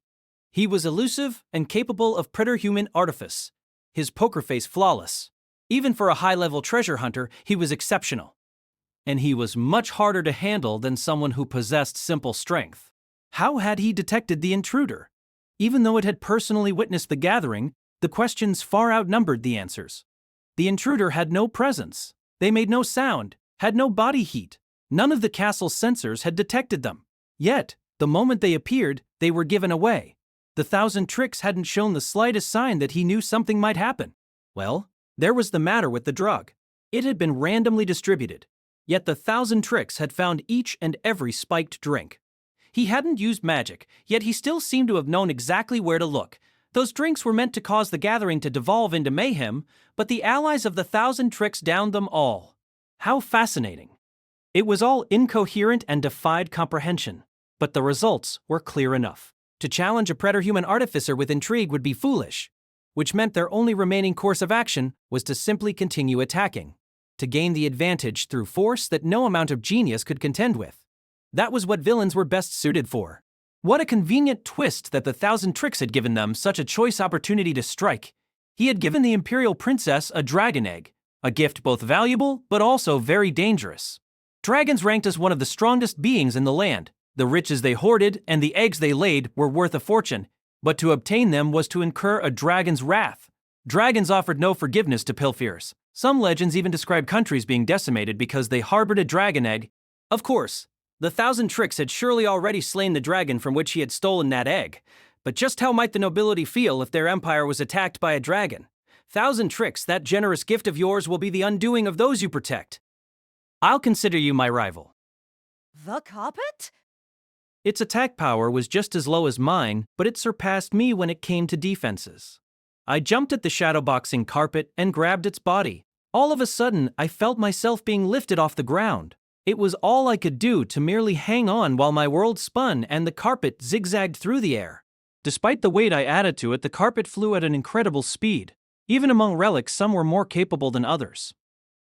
This carpet had extraordinary acceleration and a high max speed, meaning it could be an excellent means of transport. It also had tremendous maneuverability and could even perform a loop-the-loop. It would have been worth a fortune if it had been capable of showing any consideration for its passengers. Once again, I collided spectacularly with the wall. The carpet was made of cloth, so it was unharmed, but I expended another safety ring. Flying carpets were famous relics that were sold for enormous sums. The only other flying relic I owned was Night Hiker, which wasn't nearly as well known as flying carpets. This carpet was about the size of a welcome mat, but most were large enough to seat multiple people and even carry luggage. With that and their ease of use, it was only natural that they were popular. I had never heard of a flying carpet that didn't want to be ridden, but that probably had something to do with why the Emperor was willing to part with this bucking bronco. Lucia sighed for the umpteenth time as she watched me approach the carpet. Perhaps you ought to return it. Flying through the sky is the dream of all humanity. Don't you get that? Yes, I can already fly on my own. Besides, don't you have Night Hiker? That's defective and I can only use it at night. And a flying carpet was something I wanted for a long time. I couldn't let this one go, even if it had an unruly personality. The flying carpet slipped behind me with ease and pulled my leg. I fell on my bottom, and before I could gather my wits, the carpet leaned one of its corners forward and patted me on the head. It was making fun of me. Huh, you're a real darling. Guess I gotta give you a name. I'll call you Carpy. The carpet slid up to my feet, put me atop it, and gently lifted me 5 meters up, just under the ceiling. I was beginning to think I had finally been recognized as its master, but then it flipped upside down and dumped me on the ground. Yet another safety ring was expended. I didn't think anyone else had ever exhausted so many safety rings in one day. I'm not convinced Hiker isn't the more practical option. No, I crash just as often with Hiker, and I've had more practice with that one. Lucia let out a long sigh, almost as though her very soul was escaping, and charged my safety rings. Please try and see this from my perspective. Don't worry, I'll give you a ride once I've mastered this. Forget it! How many times must I remind you that I can fly on my own? Lucia could fly on a broom. Not a relic broom, a normal broom. That was just the sort of magic she was capable of. It was one of the spells I had thought of. When I first came up with the spell, I hadn't realized that there was also a famous flying relic known as Witch's Broom. My sister was probably the only person to soar through the air atop a normal store-bought broom. Lucia, by the way, said it was easier for her to fly without the broom. Yeah, So far, I had been dumped off the carpet, thrown into walls, and more, but I wasn't going to fold so easily. I was stronger than that. I was getting out of shape, so I actually welcomed this chance to exercise. The delinquent carpet had thrown me off repeatedly, but it hadn't flown out of my reach. In other words, his instincts were telling him to let me on. The carpet drifted down and bumped into me. He was just cloth, so his strength was limited, but at high enough speeds he was still capable of serious impact. I bounced across the ground a few times before coming to a stop, my limbs splayed apart. The carpet gently floated above me. Maybe he just has a bad personality, but that was just fine. I was an adult. I wasn't going to let some taunts from a flying carpet get to me. I just remembered, leader, shouldn't you be preparing for the quest? Huh? Quest? Lucia made a dour face. The carpet stood still, almost as if he could read the room. I heard about it from Ava. That carpet's an advance payment, is it not? I didn't say anything. Oops! The quest had completely slipped my mind. I had turned into a nodding machine when the carpet was placed before me. Nothing else mattered to me when I saw something I had yearned for so long. I had a feeling I had been commissioned to do something, but what was that something? I wasn't enthused by the idea of working, but I didn't want to return the carpet either. Do you have the quest brief? She glared at me red in the face. I do. Eva gave it to me. I can't tell you how embarrassing that was. I'm really sorry for everything I put you through. She handed me an envelope with the seal of Zabrudia, which I opened with shaking hands. The carpet peeked over my shoulder. I quickly read the contents of the brief. Then I died. It's a quest to protect the Emperor, I see. This is a big responsibility. They must be crazy if they're asking me to do this. Maybe they issued it with Ark in mind. I was in many ways not suited for the tasks of a hunter, but the tasks I was the least suited for were escort jobs. The reason for this was very simple. I had atrocious luck. From the very beginning of my career, I couldn't remember a single escort job that had gone well. Hiring a hunter to escort you was essentially a form of insurance. Nobody hires protection if they don't plan on going somewhere dangerous, but most jobs ended without any notable incidents. Or, so I was told. I had run into some sort of trouble during just about every escort quest I had undertaken. Sometimes it was phantoms, other times it was monsters. I had even run into bandits, criminal organizations, and natural disasters. To be fair, I also ran into trouble while on vacation and whatnot, but the rate of incidents spiked during escort quests. I knew my weaknesses, and that's why I had no desire to accept escort quests and made sure that I never did. Sure, I was used to near-death encounters, but most people couldn't say the same. So let me be clear, it was for the client's sake that I declined those sorts of quests. This time, however, I was being held hostage by the flying carpet. My only potential escape route had been cut off, and I had an escort quest in front of me. After giving it some serious thought, I decided to gather my friends. We had always discussed things with each other as we moved forward. I hadn't been able to talk to them while they were at that treasure vault. So this was the first time in a while that I was able to consult them. So we gathered in the clan house meeting room. We all sat in chairs, surrounding a table in the center of the room.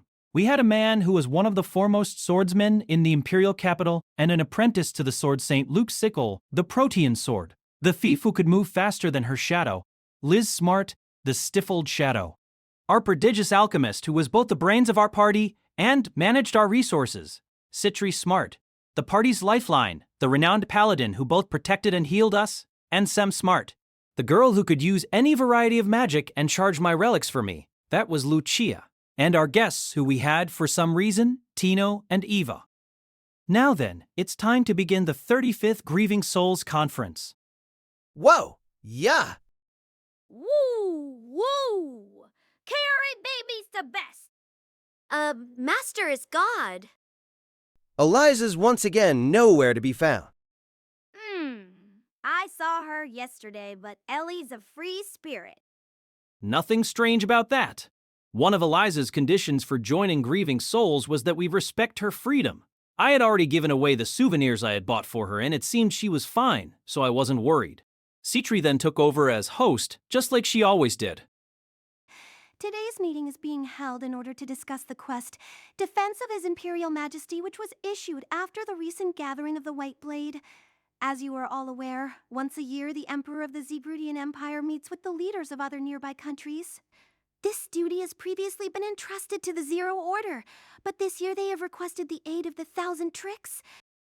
Tino raised a timid hand. There were dark rings under her eyes, almost like she hadn't gotten much sleep last night. Huh? Why was he chosen? After all, the poison... I didn't understand what was going on, but Eva cleared her throat and offered an explanation. That matter is to be set aside. It is most likely going to be interpreted as being part of Krai's trap. Tino looked shocked, then began to mutter like a broken toy. Master is God. Master is God. When did the poisoning become connected to me? Taking a deep breath, I calmed myself. The point is, this quest is something we must undertake. Ooh, Krai's ready to go. Protecting the Emperor, huh? I can hardly wait. I hear he's a swordsman. Well, we're dealing with that fox, after all. Huh? That's big. That makes sense. That guy at the gathering did have a fox mask on. That makes it much simpler. I've always wanted to have a go at them. And some grunted in agreement. Master's ready to go. Judging by reactions, they, not including Tino, weren't too worried about dealing with the worst phantom out there. It was reassuring, but I just hoped they weren't forcing it. I wasn't very enthusiastic about the escort quest, but I trusted my friends. If they were around, the Emperor would be just fine, and if I managed to get myself out of the picture, it would go perfectly. But could I get out of it? There's a limit on how many of us can go. We can't form a team larger than 5 people. Liz fell silent. Luke began to count. I see. So they want everyone but Eliza and myself. A smart move. Krai, please quit joking around. But I wasn't joking. so someone's gotta get left behind. Krai, baby, why don't you decide who comes along? I agree. I'll respect your call no matter what. An oddly mature response from those two. That seems like the best way to ensure this goes smoothly. After all, my job is material procurement.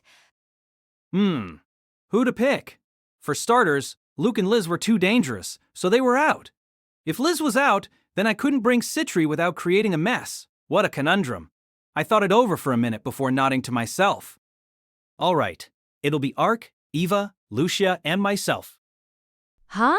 Krai, I'm not a hunter. She had nothing to worry about. As long as we had Ark, we would be fine. Lucia would just be there to charge my relics. Krai, baby, there's still one more spot. Well then, I guess Tina will do. Huh? I can't accept this, Krai. The escort should be picked on their merits. I agree. Crybaby's trying to be nice by picking the weaklings. Well then, perhaps we should hold a tournament. No, a battle royale to decide. Ensem grunted in agreement. Everyone was just raring to go. Calm down, everyone. This is our leader's decision to make. You shouldn't kick up a fuss because you went. You're only okay with this because you got picked, Miss Brother Complex. Krai, I'll have you know Lucia was twirling around in front of the mirror in her apron dress. I heard her wonder aloud whether you might compliment her on it. Achoo! Ha! I did no such thing. Luke drew his sword and began to swing. Liz kicked the table over. Citri began throwing potions, and Lucia made a grab for Citri. The blood drained from Eva's face and I heard Tino scream. Taking cover behind Ensem, I took those two with me and fled from the room. I should have known that was a bad idea. In retrospect, I should have realized it before deciding to hold a conference. Everyone in our party got along well, but at the same time they were very competitive. Something like that was inevitable. I could probably get away with not picking any of them, but if I picked one, then they all had to come, almost like they were children or something. Either way, while that member limit was a pain, bringing our less cooperative members along would just be playing with fire. The others might be fine, but I didn't think I could keep our resident barbarians, Liz and Luke, under control. Eliza, meanwhile, was too much of a free spirit. She'd probably catch a lizard or something and offer it to the Emperor.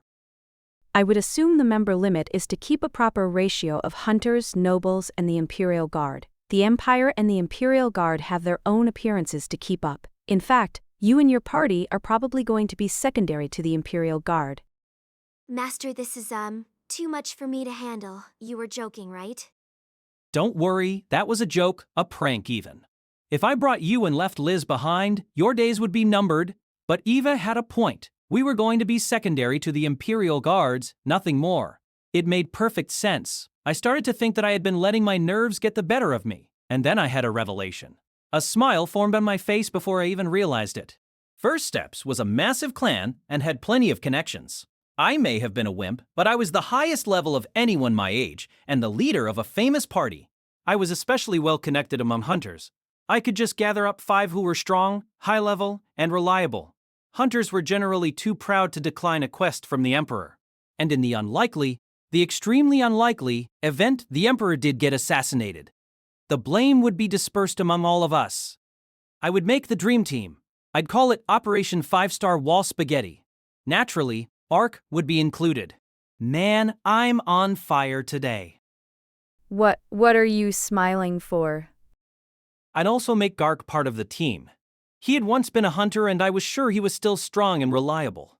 He was always foisting quests onto me, but now I had a chance to give him a taste of his own medicine. If I couldn't get out of this mess, then I'd bring him and Ark down with me. I'd show them the predator-human artifice everyone loved to spread rumors about. Gark's shoulders shook and he made his scariest face yet as he slammed his hand on his desk. Krai, you're escorting the Emperor. Put some actual thought into who you're gonna take with you. Listen, failure isn't an option here. The work you do here will affect the very future of treasure hunting in Zerbrudia. Yes, sir. I've already retired from hunting and I don't have any mana material. Maybe you're just trying to be nice, but think about this seriously. Do you really think I'm cut out for this job? I wasn't trying to be nice. I just wanted to make this his problem as well as mine. but he wasn't going for it. But if he wasn't cut out for this job, then how could I be? I folded my arms and pretended to think, but I couldn't calm down when Gark was breathing so heavily. My only salvation was Kaina's healing smile. That's it. Kaina, you're up. Please help us protect the Emperor. Huh? What a brilliant idea. A healer was necessary for an escort quest, and I had always thought Kaina was extraordinary at that job. Quit playing around. This is a matter concerning the Emperor. Don't you have any sense of restraint? He then chased me out of his office, if you can believe it. He was always forcing jobs off onto me. Not that I was always the one to do them, yet he flat out refused me when I asked for his help. It seemed I had been completely wrong about that man.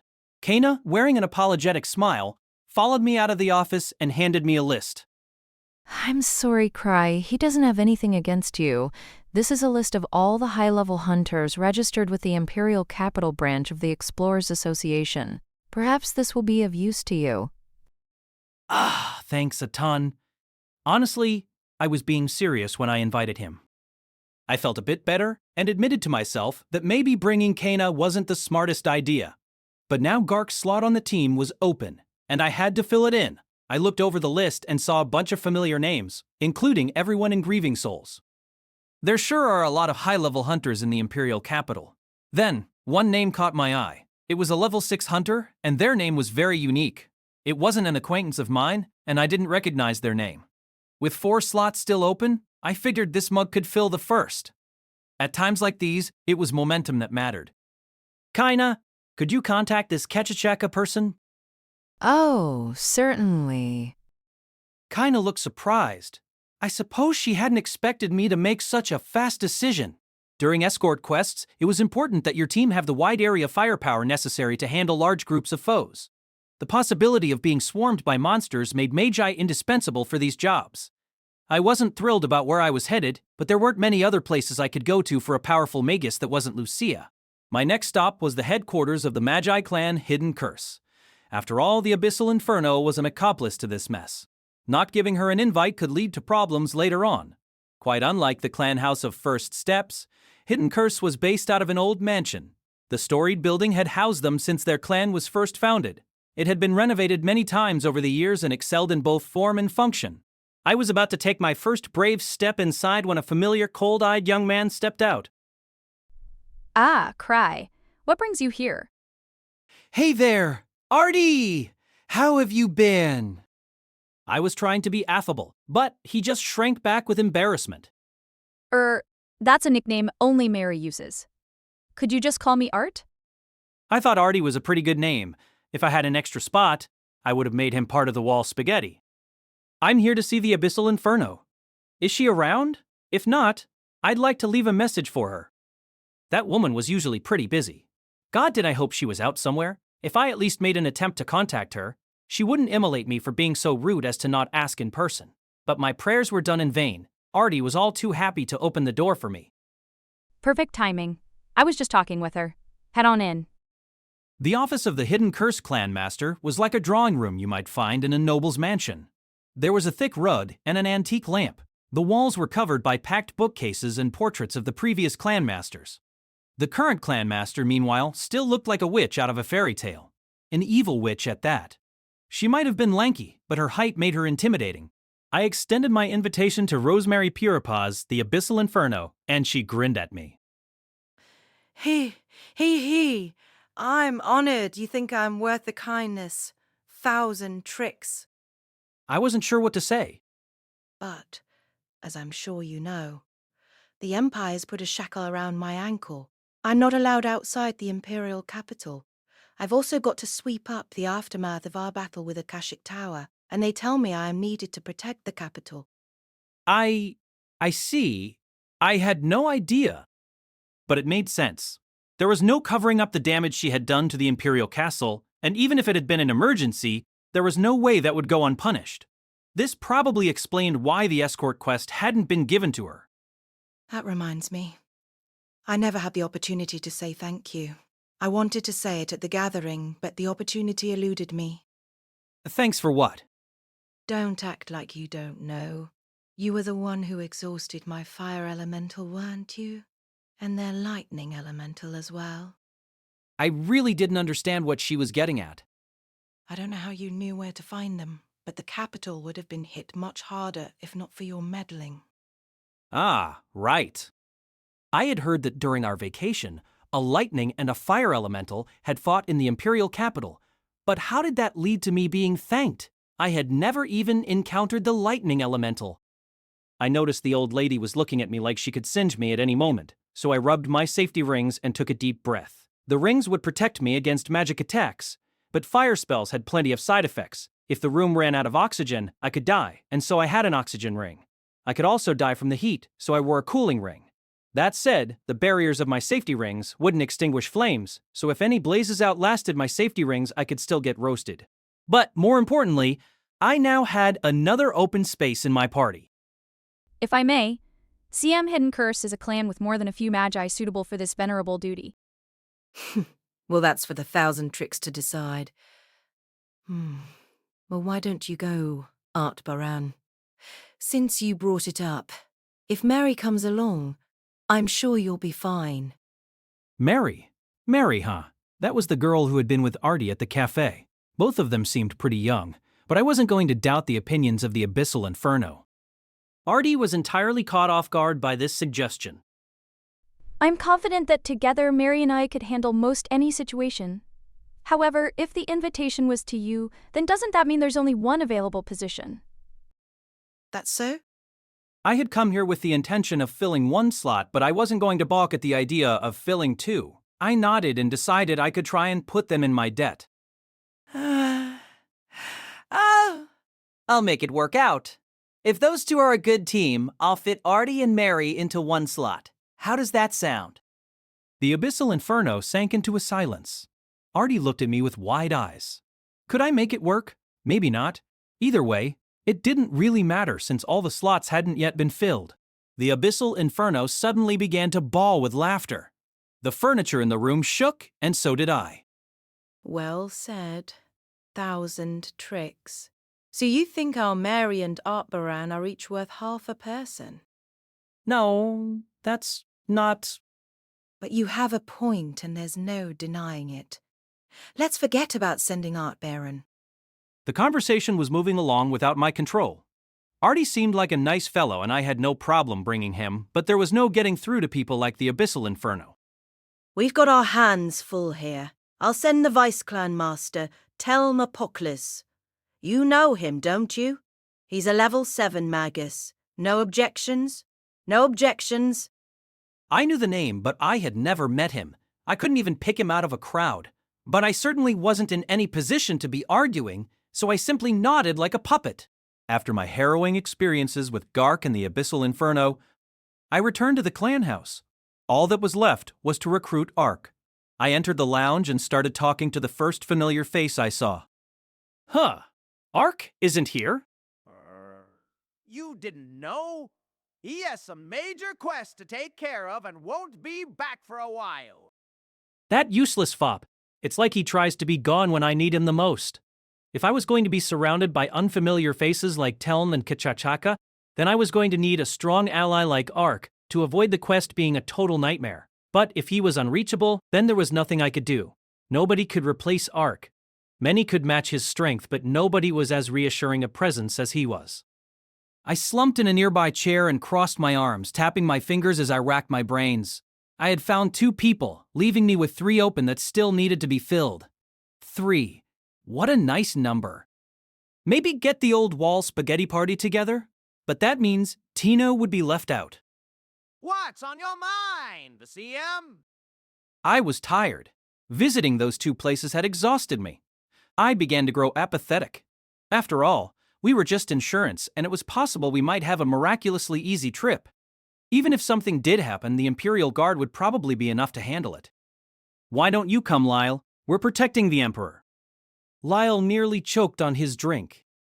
Oh,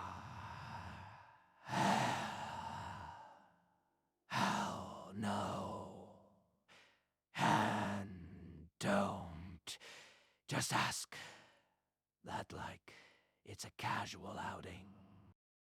Maybe protecting the Emperor wasn't that prestigious after all? I looked around the lounge and everyone shook their heads at me. Did these clan members not have any faith in their CM or something?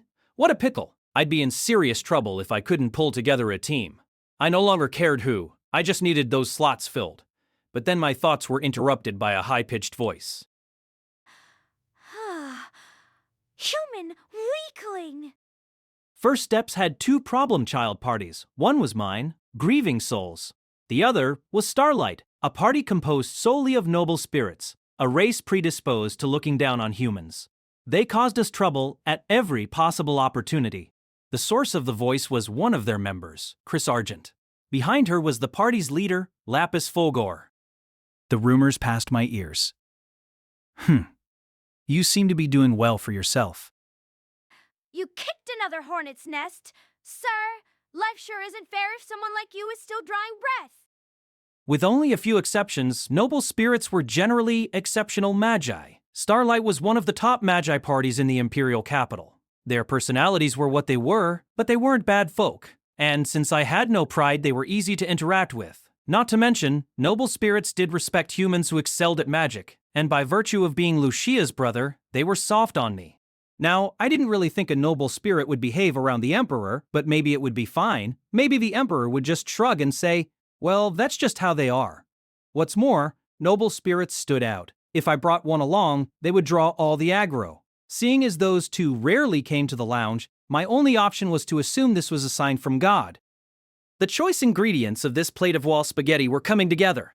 I returned to my room, forcing myself to get excited about it. First up, the one recommended by the Explorers Association and whose odd name I liked, Ketchachaka Monk, class unknown. Next, we had the Vice Clan Master of Hidden Curse, the assassin sent by the Abyssal Inferno, Talm Apoclus. Third was Starlight leader Lapis Fulgor's favorite party member, Chris Argent. Lapis was always telling her to not use coarse language. And she was only here on Lapis's orders. I needed a party of 5, so 2 slots remained. I gave this grave responsibility of mine some serious thought. Ketchachaka was bitterness, Telm was spiciness, and Chris was sweetness. Once I had my sourness and saltiness, don't ask, I'd have the 5 basic flavors and I'd be all set. Maybe Chris could be sourness and make someone else sweetness. What I needed most was someone who could do a good job leading the party. The obvious choice among the parties of First Steps was Obsidian Cross. But Sven was a busy man. If I couldn't find him training or in the lounge, there was a good chance I wouldn't be able to find him at all. This is a tricky one. I need 2 more people. Maybe I can fill a slot with Carpet? As I thought hard about the issue, Seatree strode the lounge, a jovial air about her. Krai, how goes the selection? I've got 3 people. I'm thinking and thinking, but I can't come up with any more options. Are you all right after that meeting? Oh yes, after you left we had a discussion and decided none of us would participate in this quest. It wasn't fair for just one of us to have all the fun. All the fun? We were raised in the same town and had similar upbringings, so why had we turned out so differently? Citri walked around and embraced me from behind. However, I thought you might need some help, so I brought a potential team member for you.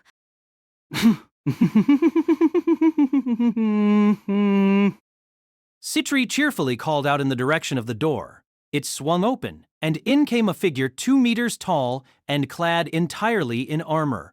Vertically and horizontally, they had the outline of a heavy warrior. Their face was hidden by their helmet's visor, and their armor was an uncommon charred brown. They marched up to me and stood up straight, their arms at their side. I really didn't know what I was supposed to say. This is Sir Killigan Version Alpha, my new friend. Is that their real name?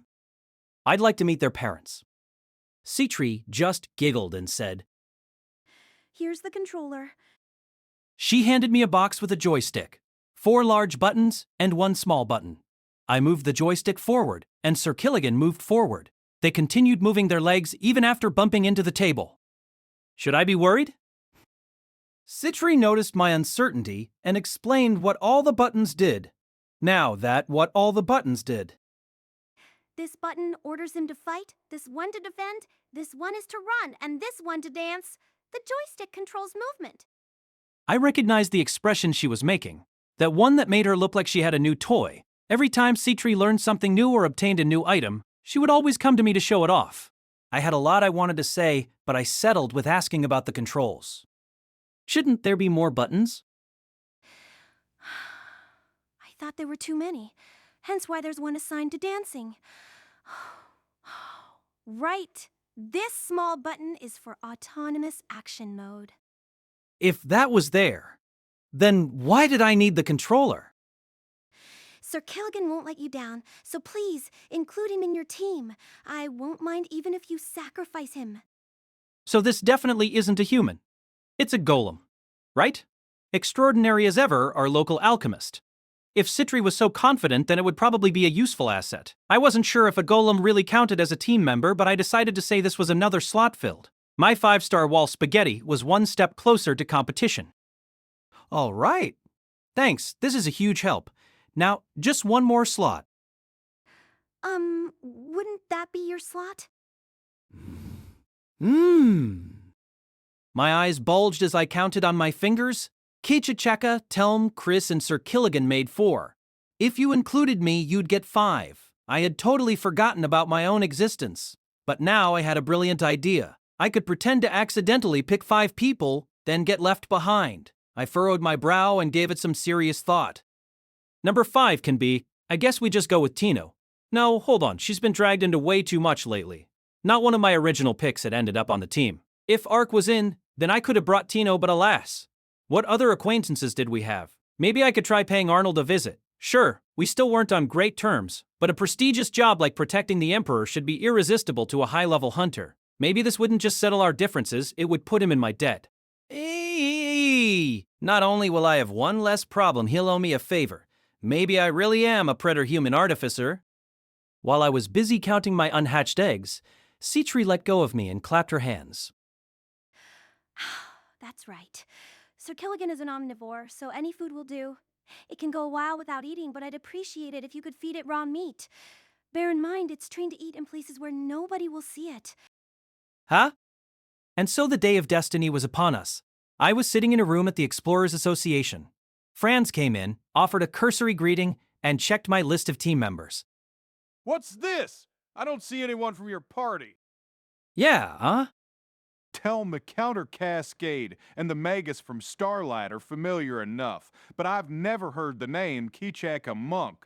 And who's this Sir Killigan version Alpha? More like a what? Wish I could tell you. But look at this wonderful wall spaghetti. The average level is much higher than that of the White Wolf's Den crew, so we can safely call this 5-star wall spaghetti. I begged the heavens for someone to save me. At some point, I had become strangely excited about the whole thing. Arnold, by the way, declined the invitation. Calm down. These people are the best of the best. You have 3 magi. That's terribly imbalanced. You should have at least brought the immutable.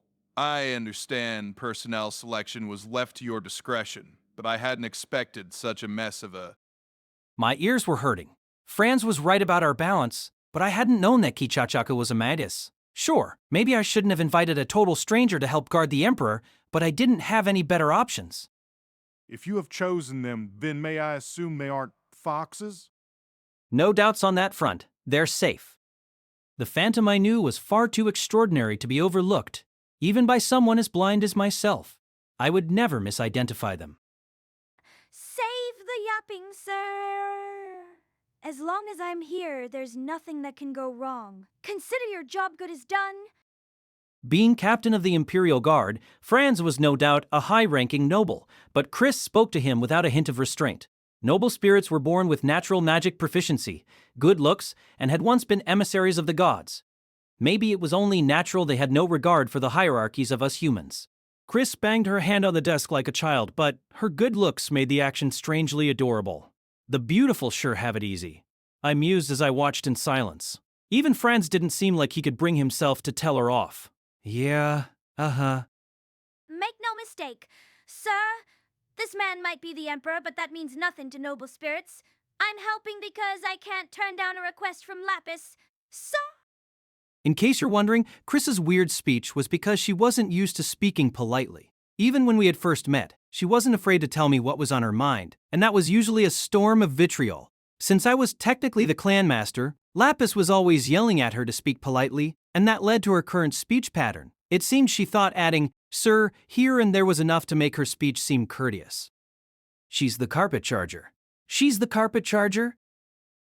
Don't get ahead of yourself, human weakling. I'm only here because Lucia asked me, sir. Yeah, uh-huh. We're only even in your clan because you said you'd hand Luciar over to us. Sir, quit making us wait. How long do you think you can keep this up? Yeah, uh-huh. Lively as ever. It was anyone's guess how she yelled so much without her voice going hoarse. Of course, we never promised to hand over Lucia. When we were negotiating with Starlight, Citri ceded them the right to recruit Lucia. However, members of Grieving Souls are allowed to join and leave entirely at their own discretion. So to put it bluntly, Starlight had been duped, except they would never face up to that fact. I'm lending my aid, and that's more than enough. Sir, your weakness never fails to stay out of my way. I don't have to go. Really, it's my lucky day. Don't kid me, sir. You intend to make me work while you sit back and relax? Give me a break. At least pretend you deserve your level 8. Sir. Now, calm down. Your throat must be dry. Here, you can have my tea. I held out my teacup, and she swiped it from my hand, fuming all the while. Chris was a level 3. She wasn't lacking for talent, but her habit of arguing with quest givers held her back. To get along with noble spirits required either a big heart, like Ark, or a complete lack of pride, like me. However, when I really took a moment to think about it, choosing Chris might have been a bit too adventurous. I noticed Franz was at a complete loss for words. She's a perfect choice. I'm sure His Imperial Majesty will find no room for complaint. And if anyone in my team isn't to your liking, you can find someone else to do this job. And so I managed to get away with my team selection. What sort of job did they think this was? Yeah, Yet this was all somehow my fault. The only thing I could do now was make the best of what I had. Krai, here's the file you requested. With the time I had, I could throw together the information we already had on file. Ah, thanks. I owe you one. While I had been resisting the urge to vomit, Eva was working hard as ever. What she had made was a list of all the noteworthy bandits between here and our destination. The conference was being held in the country of Toizant, a nation resting at the center of a large desert. Compared to Zeebrudia, it was incredibly rustic. Much of our journey wouldn't even be on proper roads. Every year, the role of hosting the conference rotated among the participating countries. This year's location provided an excellent opportunity for those with designs on the Emperor. I didn't really think the defenses of the Empire would mean anything in the face of that fox, but who knew what went on in the mind of phantoms? My eyes went wide as saucers. The list was much shorter than I had anticipated, but I wasn't going to allow myself any complacency. I don't think you have much to worry about. Considering your schedule and the fact that it's the Emperor you'll be traveling with, you'll probably proceed by air part of the way. The Emperor and his entourage have used airships during previous long journeys. There might be sky pirates. No, there won't. What are you even talking about? Sky pirates? It was pretty sensible that the Emperor wouldn't want to cross the desert on foot, but flying in a vehicle? Did the man have a death wish? The land and sea were brimming with dangers, and the sky was no exception. Humans couldn't fly on their own, but plenty of monsters could. My safety rings would protect me if we crashed, but I still thought it might be smart to try and befriend the delinquent carpet, as I like to call him. Maybe the Emperor gave me the carpet for that exact reason? Could the Zero Order fight in the sky? And what about me? I couldn't fight on land, sea, or sky. Just to be safe, I paced around, clutching my head and groaning. No, there might be bandits, there might be monsters, a treasure vault might spring up, there could be a natural disaster. Eva, I could be in serious danger. Where is this coming from? You're always so relaxed. You always so relaxed. I just thought that if I say it now, it might not actually happen. Did you now? I'm not proud of it, but I had never made a correct prediction in my life. These ominous predictions were my way of praying for good luck. This way, even if we were to run into something, it wouldn't be bandits, monsters, or a treasure vault. I could accept that. I had left most of the preparations to Citri, The only thing I had left to do was carefully pick which relics to bring so that I could be ready for anything. Combat could be left to the knights and my hunters. My job was just to keep an eye on the companions I had brought along, but they were all high-level veterans, so I wasn't particularly worried. Let's begin the 35th and a half Grieving Souls Conference. Our next field of operations will be the sky and the desert. Every member of Grieving Souls was gathered in one of the clan house's meeting rooms, except Krai and Eliza. Standing before a blackboard plastered with documents was the usual facilitator, Citri. Bring it! The sky! The desert! Sand dragons!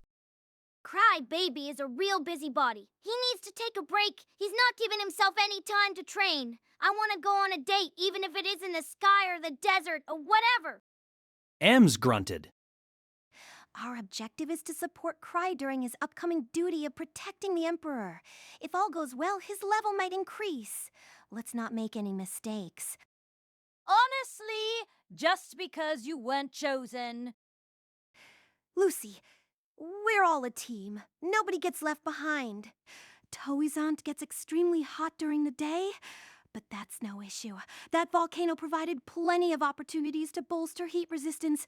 The night temperature won't prove any trouble either, so our primary concern is the sky. You see, there typically aren't any airships headed for Toizant. To put it bluntly, it's not the sort of place to have regular airship traffic. The sky, even I've never cut down a monster of the sky. Calm down, Luke. Lucy should be able to handle a sky. Are we gonna sneak onto the airship? Unlike the gathering of the White Blade, sneaking onto the airship won't be possible. No doubt they won't let anyone on without proper identification. Lucia was a powerful magus, but magic wasn't omnipotent, and all magi had strengths and weaknesses. She pulled out a battered book and flipped through its pages. Making multiple people fly through the air is difficult, to say the least, all the more so if we also have to keep pace with an airship. Here we are. Shinobi's Miracle number 5. Ninepo, Q-Tin. Is that from that old manga? That's the one that you fly on a massive kite. Quite right. Not even a paltry attempt at originality. Luke's excitement permeated his voice. Riding a kite sounds absolutely wild. Imagine Krai looking out a window and he just sees us there atop a kite. Lucia didn't seem at all pleased by the mental image. Now then, per clan rules, we'll decide via majority vote. Eliza's adrift on the Sea of Life, so she has no vote. We have 3 options. Have Lucy do her best with a kite, do our best to sneak onto the airship, or do our best to cling onto the outside of the airship. First, those who want to fly via Lucy. Are you sure this is a fair vote? Ansem grunted. After that, as they always did, they decided on how to proceed. Grieving Souls were often thought of as a reckless party, but nothing could have been further from the truth. Advanced preparation was necessary for overcoming difficulties, and if their record was anything to go by, they were no strangers to overcoming challenges. Krai picked 4 individuals: the famed Water Magus Telmapocles the Counter Cascade, Ketchakaka Monk, a Hex Magus and level 6 hunter new to the capital, the simple-minded and easily teased, Chris, and last, my special invention, Sir Killigan version Alpha. Unfortunately, I did not have enough time to look into the backgrounds of Ketchakaka, or any of the other recruits. None of them are suited for direct combat, so Sir Killigan might be enough to protect Krai. But, if necessary, perhaps Lucia could rile Chris up. There you go again. City, your blatant attempts at scoring points with Krai baby are nothing more than a pain in his ass. What? They don't have a swordsman? Now what am I supposed to cut? Kichachaka. I don't know why our leader picked him, but everything should be fine if the Counter Cascade is in their group. Citri smiled and casually ignored the 2 brick walls as she turned to Lucia, the one still very capable of conversation. As always, I'll look into what sort of monsters we can expect. However, we may be dealing with an enemy unlike anything else we've faced. Proceed under the assumption that we have no information of any kind. The air in the room changed. Lucia looked very grim. Ansem corrected his posture. Luke furrowed his brow. So this fox everyone is talking about is the 13-tailed fox we encountered long ago. Back then, we could barely even touch it, and after all this time, I still don't know if I could cut it. If only they were a swordsman. For someone normally so gung-ho, this was a very level-headed evaluation. Yes, but you're thinking of something else entirely. That phantom has no interest in human affairs, remember? The Empire is worried about Fox, the criminal organization. Huh? There's another fox? Indeed, while they're a preferable adversary to the one you're talking about, they're enough to pose a potential threat to the Empire. There isn't much known about them, but their danger and secrecy is comparable to that of Serpent. Luke's eyes were wide yet glimmering as he leaned forward. What? Comparable to Serpent? Oh man, I can't wait for this. His hands shook with anticipation, and he smiled nervously. Nine-tailed shadow foxer? They're called, or just fox. Their aim is the total destruction of civilization. They're a secret society of which nearly nothing is known about. Information about their command structure, members, leaders, and the like was non-existent, but it was said they had once served as the intelligence agency of a country that was now long gone. Even that fact was still shrouded in mystery. Most countries had only just recently become aware of the existence of Fox, and that was probably because the organization wanted it that way. And now Fox was trying to harm one of the largest nations in the world. The intruder at the gathering had been a show of force, and also a declaration of hostilities. I see. I guess they don't have enough tails. Seatree giggled. According to rumors, their name is derived from the phantom fox which you mentioned a moment ago. The might and wisdom of that aberrant fox have supposedly generated them a devout following. Hunters were powerful, but not suited for fighting in large groups. This made Fox a troublesome enemy. They were secretive enough to evade the grabbing hands of a number of nations, but they likely were also rich in both funds and personnel. They were rumored to have high-level hunters in their ranks and to be completely ruthless. The Empire's caution is entirely warranted. This upcoming conference is an excellent chance for someone to strike. Whether the Emperor lives or dies isn't of much concern to us, but we have to fight if our opponent is trying to set Krai up. Liz removed her legs from the table and stood up. So basically, we just need to do what we always do. As usual, we've got bad guys, we don't know what's gonna happen, and Crybaby's up to something. And as usual, we can just do as he directs us. Hunters very rarely fought criminal organizations. Unless they were the type who preferred hunting bounties, most hunters had no reason to make enemies out of criminals. But Grieving Souls was different. They had been attacked, they had counterattacked, they had gotten revenge. They had done whatever they could to climb the ladder. Now they were at ease, without any reason to have fear. Indeed. Caution is necessary, but we can, as per usual, follow Krai's directions. He's our compass, and this is our chance to show him what we can do. So the Thousand Tricks has accepted the quest, has he? Yes, Your Imperial Majesty. However, his behavior defies comprehension. I can't help but wonder if requesting his aid was truly necessary. Deep within the Imperial Castle, which rested at the heart of the prosperous Zibrudian Empire, was the throne room. There, Roderick Adolm Zibrudia was speaking with Franz, the captain of the Imperial Guard. The topic of their conversation was the escalating steps being taken by both Fox and the Thousand Tricks. The situation was confounding to the extreme. Franz had more than just the attack by Fox to blame for the haggard look on his face. He didn't care for anything the Thousand Tricks had done. Not for the rude way he had interacted with the Imperial Princess, his flippant attitude when the Emperor had been attacked, or his complete lack of respect for the prestigious job of protecting the Emperor. Even if it was part of his plans, planting poison at the gathering of the White Blade was an excessive move. Franz hadn't pursued the matter any further because of the judgment passed down by True Tears. He had watched Krai Andre place his hand on the orb, and there was no mistaking the words that had come out of his mouth. The results were indisputable. However, it is quite clear that he is no ally of Fox. Franz, what you did was unquestionably foolish, but I appreciate your loyalty. Thanks to you, we have one less person we have to harbor suspicions about. Roderick was a realist. Using whatever means necessary to head straight for an objective made him a failure of an emperor in some regards, but he managed to overcome that with pure charisma. Someone could blast a hole in the Imperial Castle or plant poison at the gathering. What he cared about was just that the benefits outweighed the costs, and the 1,000 tricks had made the benefits of what he had done very clear. We can't delay the conference in Tawizant. That would tell Fox that their intimidation worked. Even after their attack, this secret society had still managed to evade the grasp of the Empire, but if the Empire let themselves be discouraged, that would lower their reputation among the other nations. There's just that the 1,000 tricks is the most suspicious figure out of them all. How ironic that the most suspicious figure should be proven innocent. Unless that's exactly why you used the tears. Franz held his tongue. Tears of Truth were a pillar of the Empire. They had never made an erroneous judgment, and harboring doubts of its reliability could not be permitted. That would invite re-examining every case they had been used in. Franz was calm, sharp-witted, and his use of the relic had proven his loyalty. However, he was also a straightforward individual.